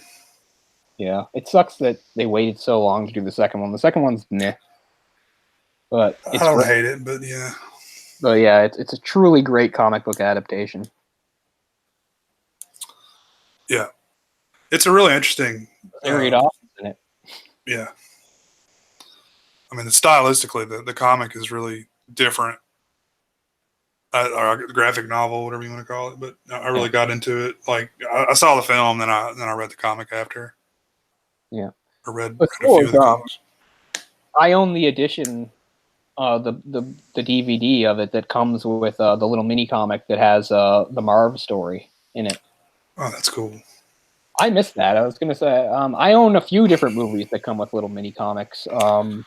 Another is Batman Begins. I have the DVD of Batman Begins, which comes with a little mini comic that has two really short stories. One's called The Man Who Falls, and but it also has like the first chapter of The Long Halloween in it, which is badass.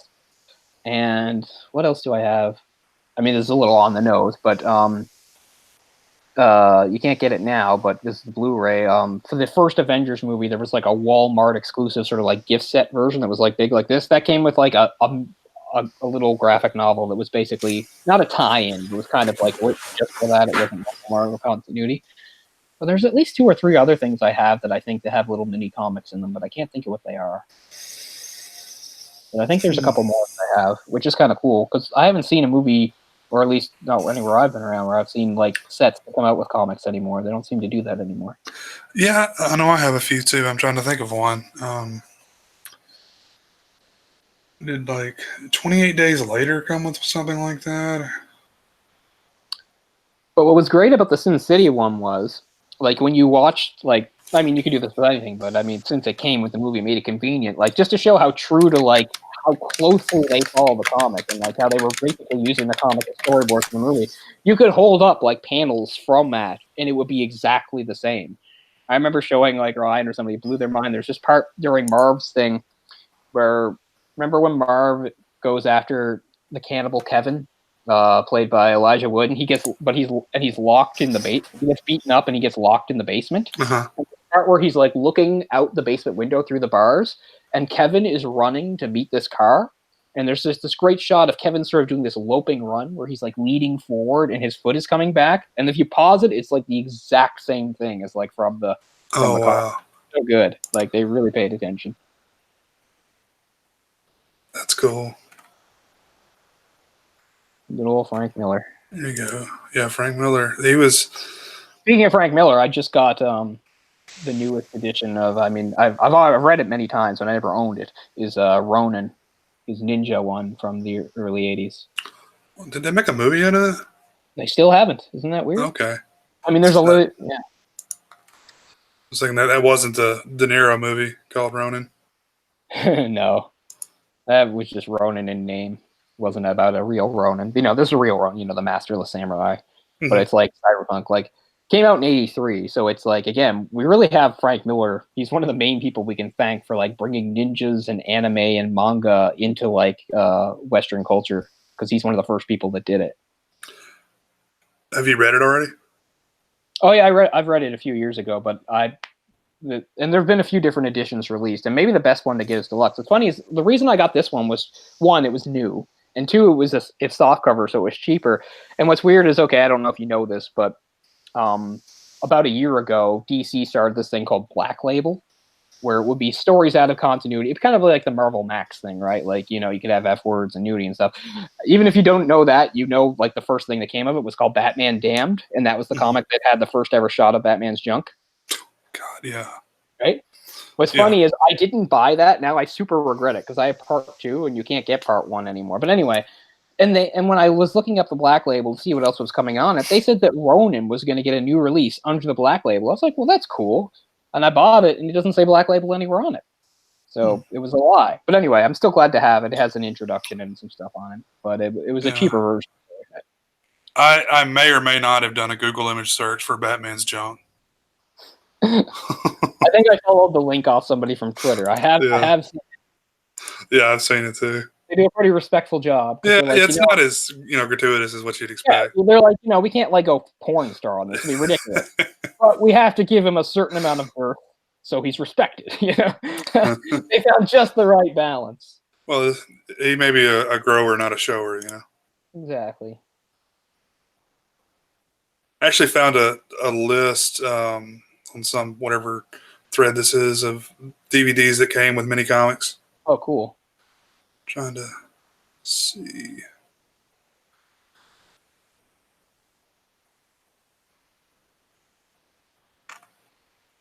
This says the Star Wars trilogy release, Walmart exclusive.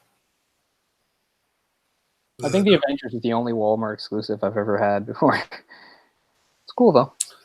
They say Batman Mask of the Phantasm, which I don't own that. I own it, but I don't own it separately. I got it just recently. It's included. Really? It's included in the. I don't know if it's included in the normal one, but it's included in the special edition of the Blu-ray release of the Batman animated series. It also has the not nearly as good movie, what is it, like Deep Freeze or whatever, the Mr. Freeze movie, which is fine, but it's more just like a long episode than actually a movie. Yeah. But anyway, that's on there too. So I never. This is the first time I've actually owned Mask of the Phantasm. I never owned it on its own. 1993 Pizza Hut had VHS tapes of X-Men cartoon series that came with mini comics. I remember those. I don't know if I ever got one, but I do remember when they came out. I was a big fan of that animated animated X-Men show. It had the all-you-can-eat Sunday bar back in the 90s? Possibly. There was some place, and we didn't have it because we never had a Pizza Hut. Actually, back in the 80s, I think we had a Pizza Hut for 5 seconds, and nobody went because everybody in Sydney is so dedicated to like the local pizza that changed it. I didn't have Pizza Hut until I started visiting Halifax, but I think it was Pizza Hut. And I remember on YTV, they always had commercials like saying, featuring your all-you-can-eat Sunday bar. And I was so mad because I could never get to it. I think it was Pizza Hut. That was like a big sponsor of like YTV. Mm-hmm. Like when I would watch like Dark Knight, like the Halloween stuff like that was a big part of it. They talk about the all-you-can-eat Sunday bar. I'm pretty sure of Pizza Hut. And yet, like, I don't think if it was Pizza Hut, it hasn't existed for like 20 years. Like, no Pizza Hut has that anymore. But there was a time where it would have been a magical place to have pizza and then make your own sundae. Most of the Pizza Huts we have don't even have a place to sit down and eat. Like, they're all just like go in and pick up. Yeah, same here. There was one in Halifax, again, way before I lived there when I was a kid, that was sit down, and that's long gone. There's a really tiny delivery pickup only Pizza Hut near the street where I live. Which I'm not a huge fan of Pizza Hut pizza anyway. But. No. I just get the daily deals and stuff there. Actually, I think I have. I'll probably be getting it maybe even as early as tomorrow now that I think about it. I think I have I think there's a carry-out special where I'll get 50% off. So, I watch those things. That's why I eat like that in Domino's. Right. Deals. Because when you live alone and you're not like a glutton, sorry, Orc, I can't eat a full pizza. It's very It's very difficult to buy a pizza for yourself because like the smalls cost too much. Right. The smalls cost way too much. The large is actually a decent price for what you're buying, but it's it's always stuck in that thing. What a loophole I found lately with Pizza Hut is how they have like those really really tiny personal pan pizzas. Yeah. Sometimes I'll buy 2 of those, and that's not bad. But I'm gonna get a real pizza soon. Anyway, now I'm super hungry because I didn't eat tonight. Did you say the next Avengers? Is that the one you had? No. Just the very first Avengers. Okay. This is an animated deal. Yeah. No. Oh, yeah, here it is, the one you're talking about. That's cool. Yeah. Spider-Man 3 apparently came with one for the people that bought Spider-Man 3. Get the that's gross. Yeah, that's gross. I don't want to touch that movie. I don't. I've seen it the one time. I don't even know if I could watch that and like actually be able to get any enjoyment out of it. I hate it so Like much. as far as the so bad it's good type, because I actually really liked the first two. Yeah, they're okay. Is I it, don't. They're okay. I mean, I'll never really like Tobey Maguire, but he's too doughy and glassy-eyed. But Sam Raimi. But I mean, that was before we were beaten over the head with origin stories, so I yeah, was okay with it. somewhat fresh. I mean, hell, we hadn't ever had a Spider-Man movie on that scale. So, Spider-Man's always been one of my favorite superheroes. So, What's too bad about the Amazing movies is like their story is garbage. But like just seeing Spider-Man like flip and swing around looks really good. Like way better than the Raimi. Like head and shoulders. Like it looks really good, but it doesn't really matter because the story is bullshit. That's what I've heard. I think I've asked a lot of people, and they've just said, "Don't worry, don't waste your time." The first one is at least passable, but the second one is a goddamn shit show mess. Yeah. Yeah, Jamie Foxx is Electro. Oh God, that's that one. Okay, yeah.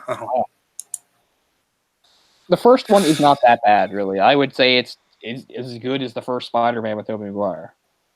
Honestly, I know some people got pissed because Andrew Garfield plays Peter, sort of as kind of like a hipster type, but I don't know. That's a lot closer to some of the stuff. Like what they've been doing. Like I don't mind this new kid that's playing him, and like I said, finally, since they have a plan in place, even though he's super young, now he can grow into the role. Right. He can be Spider-Man for the next 10 years. Great. I love it. But like they get some things wrong about his character that really bother me. Like they're trying to show off that he's like they're trying to show off that he's super young compared to everybody else. Like that's one of the jokes, right? Like when he first appears in the Cap, which is funny when you think about it. His first appearance was in Captain America 3 when they had that big fight at the airport. He does that thing where like Ant-Man gets really big and they're trying to take him down, and he references The Empire Strikes Back, the whole thing of how they brought down the AT-ATs by tangling up the legs. But he doesn't say, hey, like in Empire Strikes Back, he says, that old movie where they take down the snow thing? They had the battle in the snow.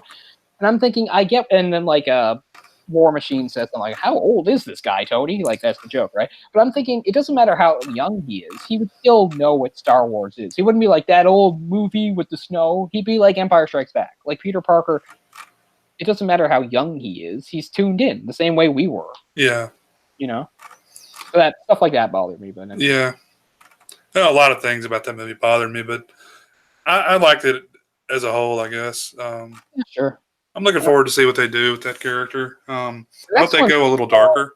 It's going to be weird, though, because, like, I don't mind that they did this, but they are going to have to really not tiptoe, they're going to have to really wade into the fact that they basically removed people from the timeline for 5 years and just threw them back in.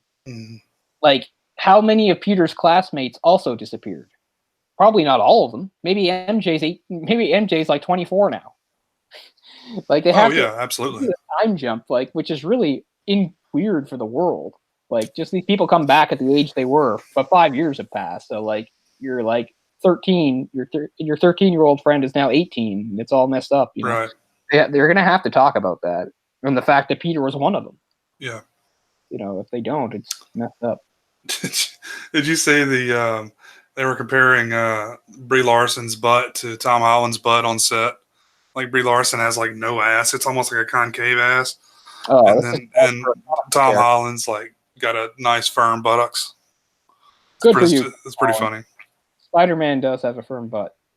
Well, in fact, they all do. But I mean, that's just part of being a comic book character. If you're a superhero, you're in great shape. So of course, firm butt comes along with it. You're doing squats all day, and you're. I understand that there's a certain gratuity to it, but that's the other thing, though. I mean, as much as I praise these Marvel movies and how happy I am with most of them, not everything, but I mean, still better than I ever could hope for, and I like the MCU. I remember reading a review of a movie from, like, I don't even remember which one. The movies are sexless. And that's not terrible, but it is kind of weird. Like, I don't want to see it go the other way. I don't want them to totally sexualize the characters and stuff like that, but the fact is, the comics aren't sexless. Yeah. It is kind of too bad that there is, like, almost zero element in these movies. So maybe they could eventually get around to that. I'm not saying turn it into softcore porn or anything, or have bouncing tits. I'm just saying it is true that they're kind of sexless, and you could at least inject something into it. They're trying to change it, man. I remember like going through puberty reading like, X-Men comics, like, man, Rogue is hot. When we went through puberty, comics were at their all-time low. I mean, they were doing swimsuit issues for God's sakes. Yeah, the Dark Age, the early '90s. This was when everything was sexed up. Like characters, like just that were previously been drawn a certain way, were now like to the max. Like especially like the classic example, of course, is the short-lived new Fantastic Four costume for Susan Storm, who by this point was like a wife and mother, and they gave her like a crazy stripperific costume. I'm not completely opposed to that either, but yeah, I think some middle ground there would be nice. But it wasn't even a Marvel character; it was Fairchild from Gen 13. Oh my god, crazy about her. And like the comic had no substance, but Fairchild and some other people were super hot, and that's what mattered to me. Well, and Mary Jane was always super hot. Yeah. No, let's not go there. I mean, I don't know why it's. Well, that's what I'm tired of the other mediums being embarrassed by Mary Jane being a hot model. Like they're embarrassed, so they won't do it. She's always trying to be an actress, or she's doing this or that, you know. And of course, the new MJ is completely not that. She's just like some sort of like alternative hip girl or something. I'm not opposed to alternative hip girls, but it's not MJ, you know. But I'm tired of everybody embarrassed about it. Like they're just like, we can't have MJ be a hot model because then she'll just be a stupid bimbo. But that's what MJ is, and she's not a stupid bimbo. She's just super hot. Just exactly, and they can make that point. It's like she's a hot model, but guess what? She's not a stupid bimbo. Blah blah blah. But no, they're embarrassed. They're like we can't have MJ be a model. That's shallow and stupid and does not fit today's world. Even though, well, on that note, did you hear about? They're saying Tarantino like underwrote Sharon Tate's role in the new film.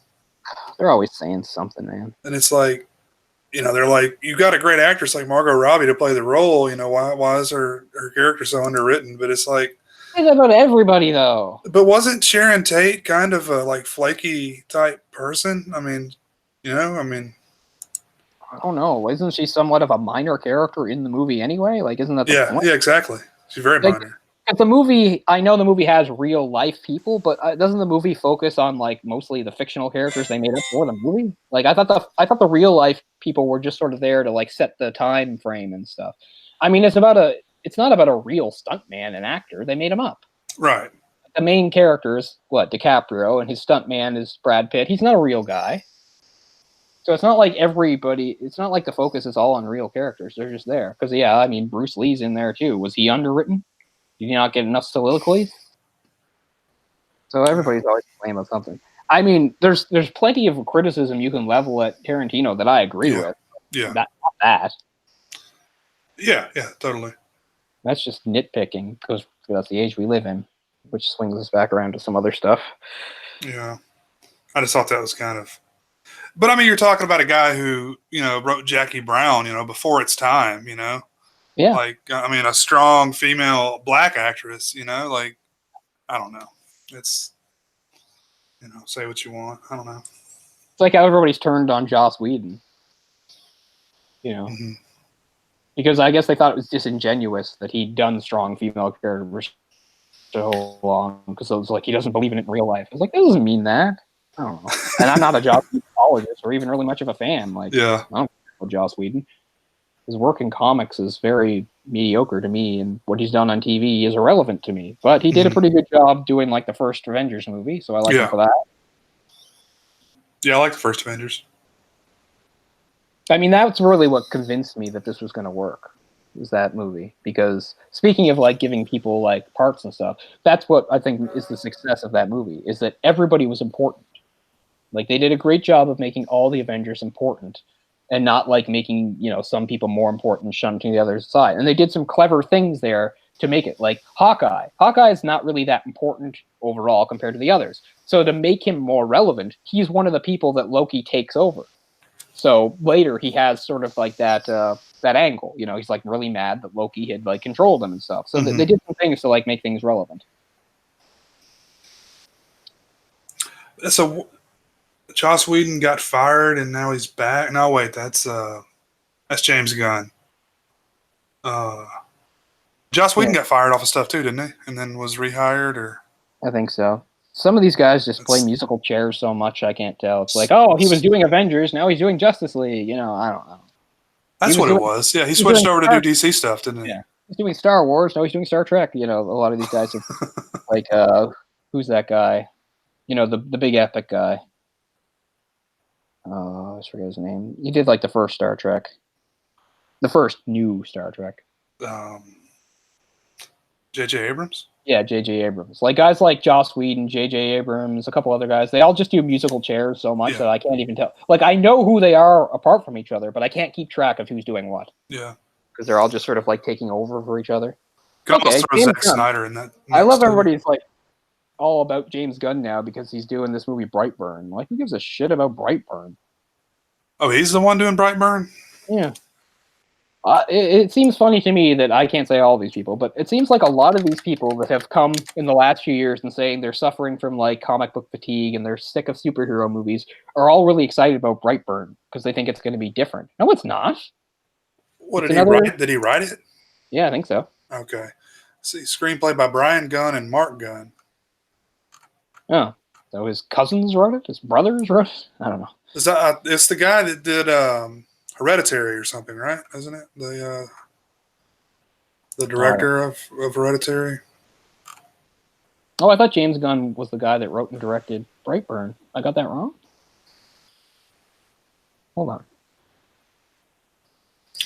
No, it wasn't the director of... I was sure it was James Gunn that was doing Brightburn. In any case, there's still...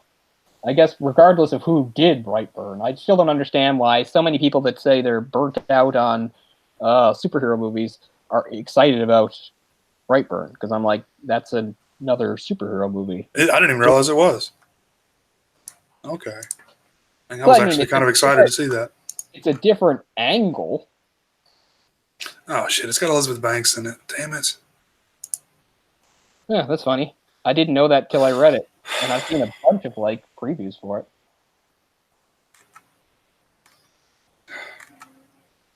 Maybe he's just a producer or something. Anyway, Brightburn doesn't look any good to me, but I'm not saying don't watch it or anything. And maybe you'll like it. I'm just surprised that a lot of people that seem to have been were complaining about how there's so many superhero movies seem to think Brightburn is going to give them something like different. I'm like, it's the same fucking thing. Maybe they're naive like me and don't realize it's based on a superhero. Well, it's not based on a superhero. It's just, you know, it's got that angle. He's like a kid with powers, right? It's a kid with superpowers. Just the difference is, oh, he's bad. Okay, well, he's bad. He's not good. James Gunn's a producer, so I'm sure they probably slapped his name all over it. I guess that's what I saw initially. Yeah. I thought he'd like written and directed and everything too. Well, what I was thinking was the director of Hereditary and The Witch. I know they both have films coming out with that. Wasn't it The Lighthouse or something? The Lighthouse is one. That whatever that production company, I can't think of the name. It's like letters and numbers together. Yeah. Let's see, the guy that did Hereditary is doing Midsummer, and the guy that did The Witch is doing The Lighthouse, I believe. Yeah, I knew that. So that should be cool. Figure out what that studio is called while I'm looking at it here. A24? Is that it? Anyway, I got nothing against Brightburn. I don't think it's going to be anything original. I mean, I've already seen the concept done in comic form, probably better. Irredeemable. Which is actually, I'm pretty sure, written by Robert Kirkman, the guy that did Walking Dead. And it's a much better comic than Walking Dead. It's pretty cool. I mean, it's a pretty simple premise. It's basically like, what if Superman just suddenly went evil? Except it's not Superman, but it's, you know, a world that it's very similar. It's basically like the guy who basically is the Superman of the world suddenly goes insane, supposedly, and starts killing people and hunting down his teammates and stuff. It's pretty good. It's an interesting idea. Yeah. So when I see Brightburn, I'm like, it's kind of the same thing, except they're just starting with him as a kid. Which I guess is a little bit different, but I like the idea better of Irredeemable, because the thing was, he was the world's biggest hero. Everybody loved him. He was the savior. But then something happens and he changes, like, into like a monster. Like, he's like killing people like by the thousands. He got a hold of some red kryptonite. Yeah. Well, I know why he did it, because I've read the whole thing. Right. It's a pretty interesting story. I'll have to check that out. pretty sure that's Robert Kirkman. And it's decent writing for him, because I've always said about Kirk, I've been critical of his writing. I always thought he's a good idea guy, but I don't think he's good at actually like writing out the story. Well, isn't Kirkman the special effects guy? Like he's like K&B or KN, whatever, the Kirkman and the other two guys, the studio that did special effects. I don't think he's just specifically a comic writer.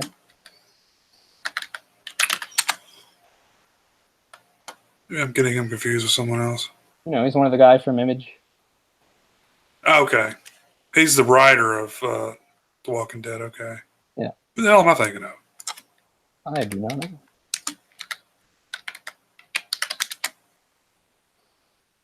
Well, I'm thinking of Greg Nicotero.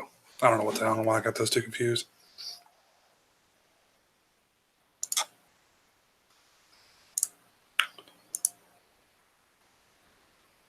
I think Greg Nicotero took over The Walking Dead. Maybe why. Maybe he didn't write Irredeemable. Who the fuck wrote Irredeemable? Oh, I think I remember now. Oh, I know who it was. It was Mark Waid, wasn't it? No wonder it was so much better written. It wasn't Kirkman. It was Mark Waid. Yeah, it was Mark Waid.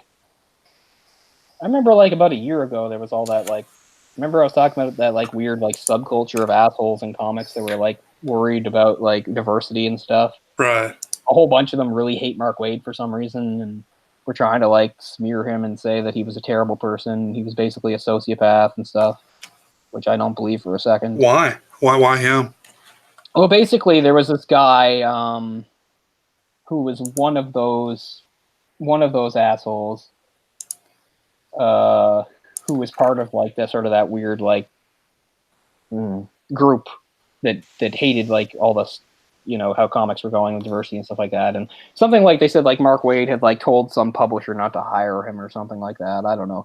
That dick Ethan Van Sciver got involved and started like some sort of campaign about it or something. Let's see here. Richard Meyer, I was looking at.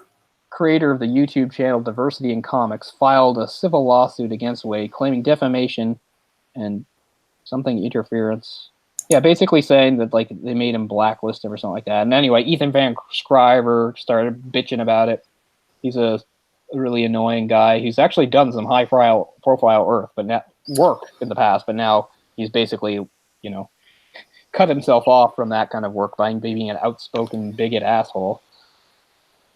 I mean, Mark Waid was nominated for a GLAAD Media Award. So, I mean, calling him a whatever, male chauvinist or whatever. Yeah. Anyway, in any case, he's a really good writer. And he's one of those, and it's funny because when you think of some of these guys that write like, DeMarco and DC stuff, you think, well, of course they know all this stuff. A lot of them don't necessarily know all of it, Mark Waid's one of those guys that knows all of it. Like Mark Waid writes a comic and he's referencing stuff like from a run of like, I don't know, some obscure thing from 1974 to 75. Like he just knows all of it and he incorporates it. And he's like a super continuity guy that like has an encyclopedic knowledge. And I like that because that's pretty cool. Oh, look at that. Van Sciver is also a Mormon. Make of that what you will. He's a dick, yeah, that whole Comicsgate thing, which is it shouldn't even be a thing. It's just part of that alt-right nonsense, I mean, comics are getting ruined now because women are writing them. Oh, is that the argument? Well, that's part of the argument, right? They obviously they bitch about anything, that they think is threatening the diversity, women, sexuality, all that stuff. So one side saying that comics are sexist, the other side saying that they're trying to make them, really, PC, I guess PC. Yeah. People don't even know what political correctness means anymore. Like people complain, they say, "Oh, there's too much political correctness now." I need to actually ask people what they think political correctness means because they seem to have different ideas about how it works. Because like you'll get somebody that'll say, they'll get upset when somebody will say something about like how to use gender pronouns because of like trans people, and they'll get really mad about that. They're like, "Fuck this gender stuff," and it's too PC. But a lot of those people are the same type of people that will get mad at, say, like a football player for kneeling during the Anthem. Well, Yeah. aren't you being like overly PC there then? Like, because I think it's politically correct to stand for the anthem or salute or whatever the fuck you're supposed to do. So these people seem to have different ideas of what political correctness actually is, and they only get mad about what they think it is, and yet they ignore the other stuff. Because I'm thinking, if you have a problem with political correctness, you need a wider definition of what it actually is, because you're only taking issue with some of it. I mean, Right. That's a whole thing, right? Well, I think it's become this like umbrella term to encompass a lot of things that people but what like these or guys are dislike. saying now is like, like comics is being infiltrated by social justice warriors and feminazis, which is one of the horrible terms in the world, and stuff like that. So it was sort of a big deal for the last year. As far as I know, it's died down a lot, which is good. It really got kicked off in 2016 when Marvel had a Mockingbird limited series where Mockingbird wore a T-shirt that said "Ask me about my feminist agenda," which is partially a joke anyway. Right. Even though the character is a feminist, I love how like people are flipping out that like a super minor character in the vast sea of Marvel, one has identified as a feminist, and they all flip out about it. Like, why wouldn't one of them be a feminist? The odds are one or two of them might be. It's like, no, none of them. Oh yeah, Mockingbird. She's a super prominent superhero. Everybody knows Mockingbird, of course. There's gonna be Mockingbird movies. Give me a fucking break. Nobody knows who Mockingbird even is unless you're a hardcore comic fan. I mean, is it just that it was a majority male dominated thing? Yeah, like all these things, right? Maybe the popularity of the films maybe have kind of thrown into a. Not, but I mean, and again, that's kind of even though it's male dominated, it's still a misconception to think that women have only just started contributing to comics. Like, there's some really prominent women that go way back. Mary Jo Duffy was writing comics before I was fucking born. People like that. Who's the one for DC? She does. Oh, Gail Simone and stuff. Yeah, I'm sure they would see Gail Simone as like completely evil because she's the one that had that whole thing about the women in refrigerators movement. Which she had a point about. I don't entirely agree with it, but I'm not going to say she didn't have a point. She did. It was that whole thing about how sometimes it became sort of a stock thing in comics to just sort of like off some female character to give a male character like a tragic backstory or, proper motivation. It's true. There have been times when, sometimes a superhero comic has used women as disposable. But anyway, we're way beyond that now. So, yeah, the whole comic gate thing, as far as I know, it's mostly died down, although I'm sure like assholes like him still go on about it.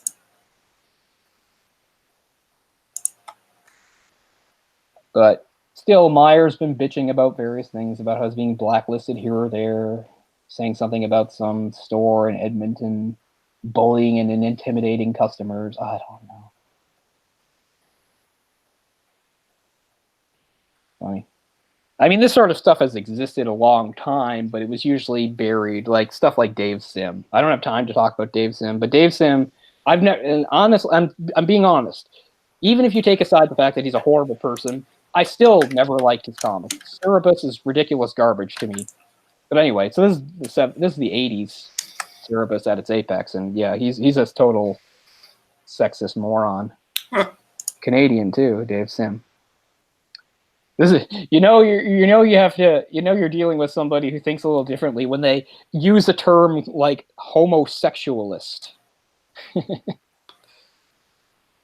But Dave Sim, like honestly, he's not to me, but like outside of his politics and stuff, a lot of people consider him as like one of like the big figures in like underground and independent comics. And it is true that he did do some good things as far as starting that whole thing about creator rights and stuff like that. But I mean, I've read a lot of Cerebus, and it's just garbage to me, and it's boring, and it's stupid. Way before he turned it into a super political thing to rant about how much he hates women. So I'm saying that's always been around, but nowadays, it's the third thing. I remember the big deal last year, too, was somebody like online saying that like Darwin Cook, really great guy in comics who I met who died a few years ago, also Canadian, saying like that they would have supported him, and his wife came out and was like, "No, he wouldn't have." Like, what the fuck are you saying? She was really, really mad. But it's funny. I don't see much of it now, but I follow Bill Sienkiewicz, or however you say his name. Really great prominent comment, and so I see a lot of stuff he tweets, and that's how I got most of it, was a lot of people attacking him, the people that were part of this movement, like attacking him on Twitter and stuff. But I haven't seen that for months and months, so that's good.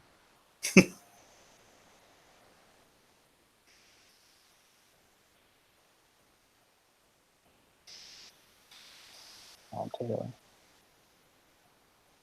Anyway, hopefully that's mostly dying down, because it's embarrassing. Just like it was embarrassing when I did the Gamergate thing to find. This is what we got to find out in the last 10 years. Is like how toxic fandom is, whether you're into comics or Star Wars. There's a whole section of that fandom that is like super terrible about it. Like they're racist and they're sexist and homophobic. They just hate everything, and it's baffling, but it's the world we live in. Yeah, targeting. I don't know, what would you call that? A medium? Because I mean, like, video games. You could say one way or the other, but they're still predominantly probably male driven. I know lots of girls are gamers, but I'd say it's still a pretty big breakdown. Well, absolutely. I feel sorry for girls that are gamers that play online, because you just open yourself up to a whole bunch of shit. Sexual harassment and the worst name calling. Oh yeah, I've played with women that they just say that they're little boys. They don't actually tell people that they're female. Yeah. They're like, oh man, I forgot too. So in 2017, yeah. So in 2017, there was this assistant editor at Marvel. I can't remember her name, but she went out for lunch or something with a few of the other women, some of the other writers and artists, and she took a picture of them all, like a selfie of them all, like drinking milkshakes, and this enraged those people. I have no idea why. They called it something, didn't they? Something milkshakes. Like I remember that. Oh, yeah, probably, yeah. Yeah, I remember that. And they just went insane after her, calling her a diversity hire, unqualified bimbo, the false rape charge type, calling them fake gay girls, Tumblr virtue singlers. I don't know. Oh man. And anyway, and of course she wound up getting like super harassed and rape threats and death threats and all that shit that goes along with it. Like, ugh, it's so icky and gross. That's the same with the girl that tried to do something similar in gaming. Right.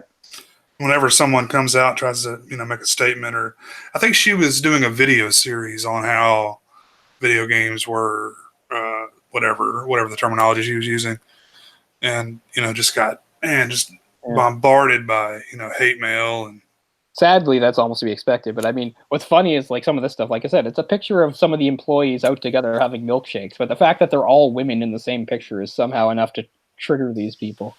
Yeah. Like, I didn't know Marvel had so many women working for them. I hate you, Marvel.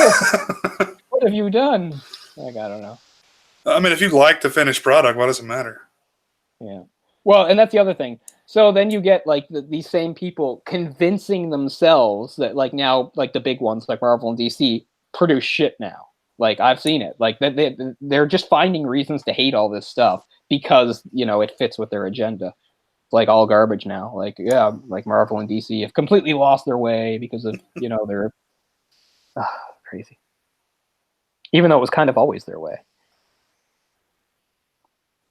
It's just more prevalent. Anyway, that's a whole thing. Yeah, I guess we can finish up on Orson Welles and finish this episode. It doesn't have to go super long, but we haven't talked in a while on cam anyway, so it's good to talk about some other stuff. I hope in the future. Now, people don't know this, but obviously everybody's been talking about Game of Thrones because what happens. And very quickly, just to let people know, I quit the show at the start of season 5 because I was upset about various things not lining up with the books, which I realize is a form of nitpicking and have gone back and forth. And now, of course, what's happened is most people seem to really like the show until this last season. Everybody seems to really hate the last season, particularly the way it ends. So everybody's talking about Game of Thrones, thinking about Game of Thrones and stuff. And so it's put me in a mood to talk about, and I've been reading fantasy and stuff like that. So I hope in the near future, not necessarily next, we can do some like fantasy type movies. It doesn't have to be a series or anything like that, but sure. And stuff like that. But what do you have in mind? I don't know. Well, actually, I had one that's really pretty simple because we mentioned Ralph Bakshi. Is that one of Ralph Bakshi's movies from the '80s was this movie called Fire and Ice, which was basically like a swords and sorcery type movie.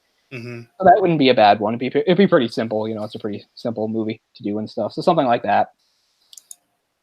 But yeah, I was thinking kind of. Well, I mean, fantasy's very broad. I mean, kind of like the game of like the high fantasy type thing. Maybe like wizards or elves and stuff like that.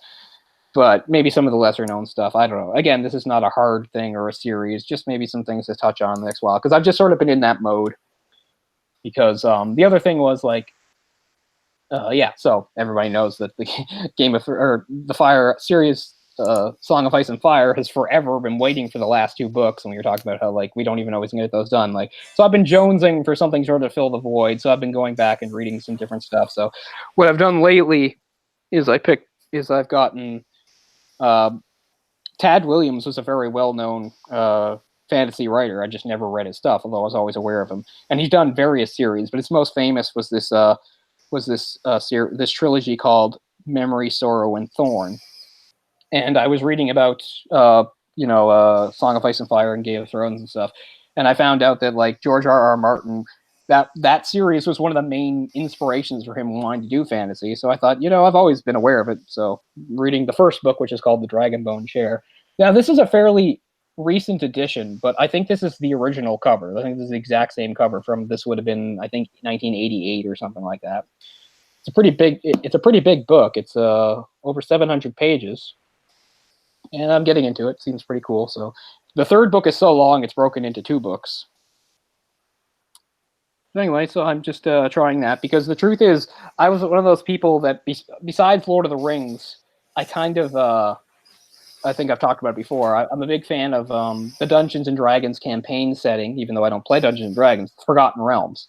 And what happened was, when I was about 12 or 13, my sister had the three books, which are they would have been a prequel series at the time, the origin story of the most famous character in all of that, which is a dark elf or a drow called Drizzt Do'Urden.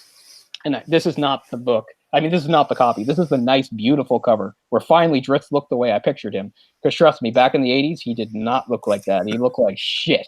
But anyway, so this is the second book in the series, but it's the first one I wrote. It was called Exile. It's called Homeland, Exile, and Sojourn. But I read Exile first for some reason. So this is the very first one. So from the time I was 13 until now, I've basically followed all the Drizzt books. There's like, I don't know, like 30 of them or something like that. But I also started branching out because it's a big, big world with multiple authors, like tons of authors write their own series set in this world based over various time frames. Anyway, it's my favorite of the fantasy settings. And for a while, I was just sort of locked into that because I just thought there wasn't anything better. So there's dozens of books since the late 80s right up to now, just tons and tons of books. And I've been branching out reading some of the other ones. But I finally decided by reading something like this, because like I said, when I talk about high fantasy and stuff like that, like this is the highest of the high. This is very far from Game of Thrones. Like humans exist, of course they do, but they're just one race. There's elves and there's dwarves and there's gnomes and there's orcs and all this stuff. There's like 17 kinds of elves, for Christ's sake. It's and magic is everywhere. Like magic is not some like myth that people heard about a long time ago. No, it's right there in your face and stuff. There's dragons, and dragons aren't animals. They talk and they can shape change. Like it's all very high fantasy, which is not everybody's cup of tea, but it's very much mine.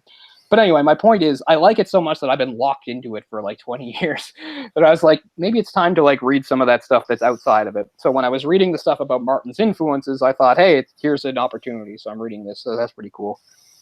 And it's not fantasy, but the other thing that influenced him, the historical fiction, was there's this series of novels, French novels from the 50s about the French monarchy in the 1300s and 1400s called The Accursed Kings. And he said he got a lot of inspiration from that too, with all like sort of the political stuff. So I'm going to start reading those. I picked up the first one. It's called The Iron King, which is true. That was really the nickname of that French king, being Philip something, often called Philip the Fair, but he was called the Iron King.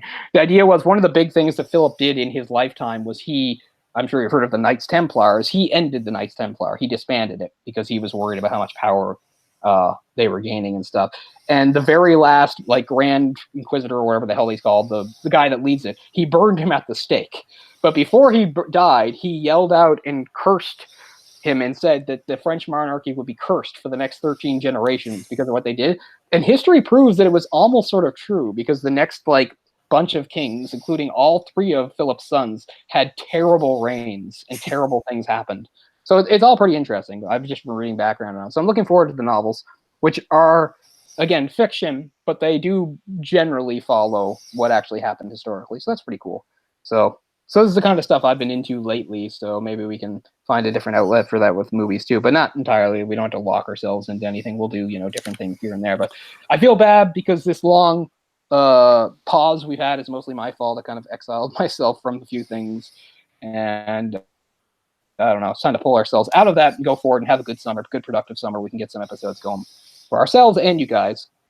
So I blabbed a lot, but we will finally sum up on Orson Welles. I can't say anything I haven't already said. He's a very interesting figure. He's a very polarizing figure, mysterious. The final word is still not been written on this guy because he's had such an interesting, full, fascinating life. So many great movies, such an effect on the film world in general. Even people that aren't into film know who Orson Welles is because he's such a character. He's the mad genius. He's the enfant terrible and all this stuff. He really does live up to the legend very much so. Just a fascinating guy, and I'm sure in the future we'll do 1 or 2 more of his movies outside of this series because, he's got other stuff that's worth doing.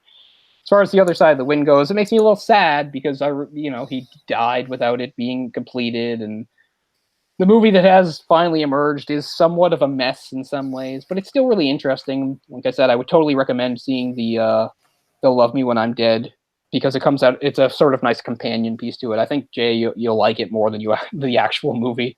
It's pretty cool. So that will wrap us up. Do you have any final thoughts on Orson Welles, the man, the myth, the legend?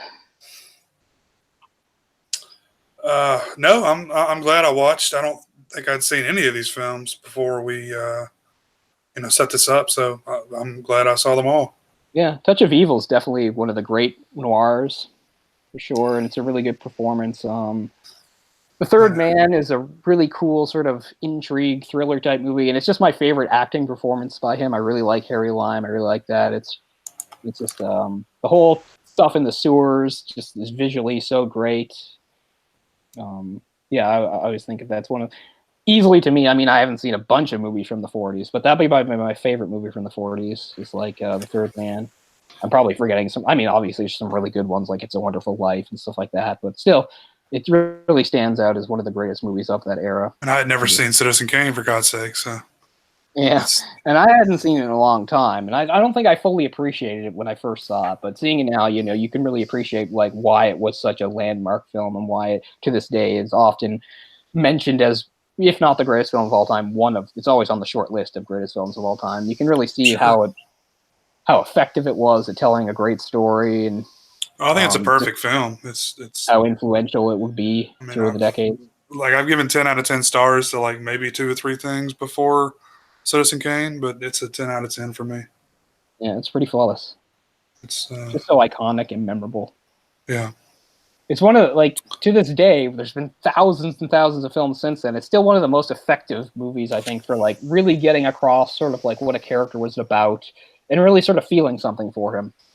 It's just so effective. And again, it's not just his writing and direction, that's his acting. Mm-hmm. We talked about it for the show, but again, I'm just so blown away. People are blown away by, again, he was so young. He was 25, and he pulled this off. And, of course, that's all true. But the thing I take away from it, and I mean, I take all that away from too, is like how well he played an older man at 25. Like he seemed to just have the bearing sort of an older man. He seemed to have that experience and that, I don't know. It's one of the best performances I've ever seen of somebody playing somebody older before. Like it's mind blowing in a way to think that he could pull that off so well, only 25 years old. Only 25. I know. Isn't that crazy? Like, yeah. You think about, I'm so old and what the fuck have I done, Yeah, that's the thing, and of course, Citizen Kane having that effect on the rest of his life, right? Like never living up to it again, never. But at the same time, it overshadowed so much that it made people lose sight of how good a lot of his later films would be. I hope sometime maybe the next one we could do on the show, at whatever date, it doesn't matter. I really like The Trial. I think The Trial is really excellent. I mean, it's a book I really enjoy too, Franz Kafka, and it's amazing to me like how well the movie captures sort of the spirit of the book. It's so oppressive and it's so, I don't know. But anyway, Anthony Perkins is really great at it and stuff. It's a really cool movie. So maybe sometime down the line we'll do that one, some other Wells. But yeah, it was fun doing this series. I'm sorry that our absences and me being disconnected from everything has stretched out what was supposed to just be a quick sort of 4-episode thing into like several months. So it feels like we've been doing Orson Welles forever when we really haven't. So anyway, we'll go with something fresh in the near future, and hopefully we'll get some consistency going. It's mainly on me, but yeah, sometimes when you're a rut, you just have to pull yourself out of it, and that's what I'm going to do. So thanks a lot for watching, guys.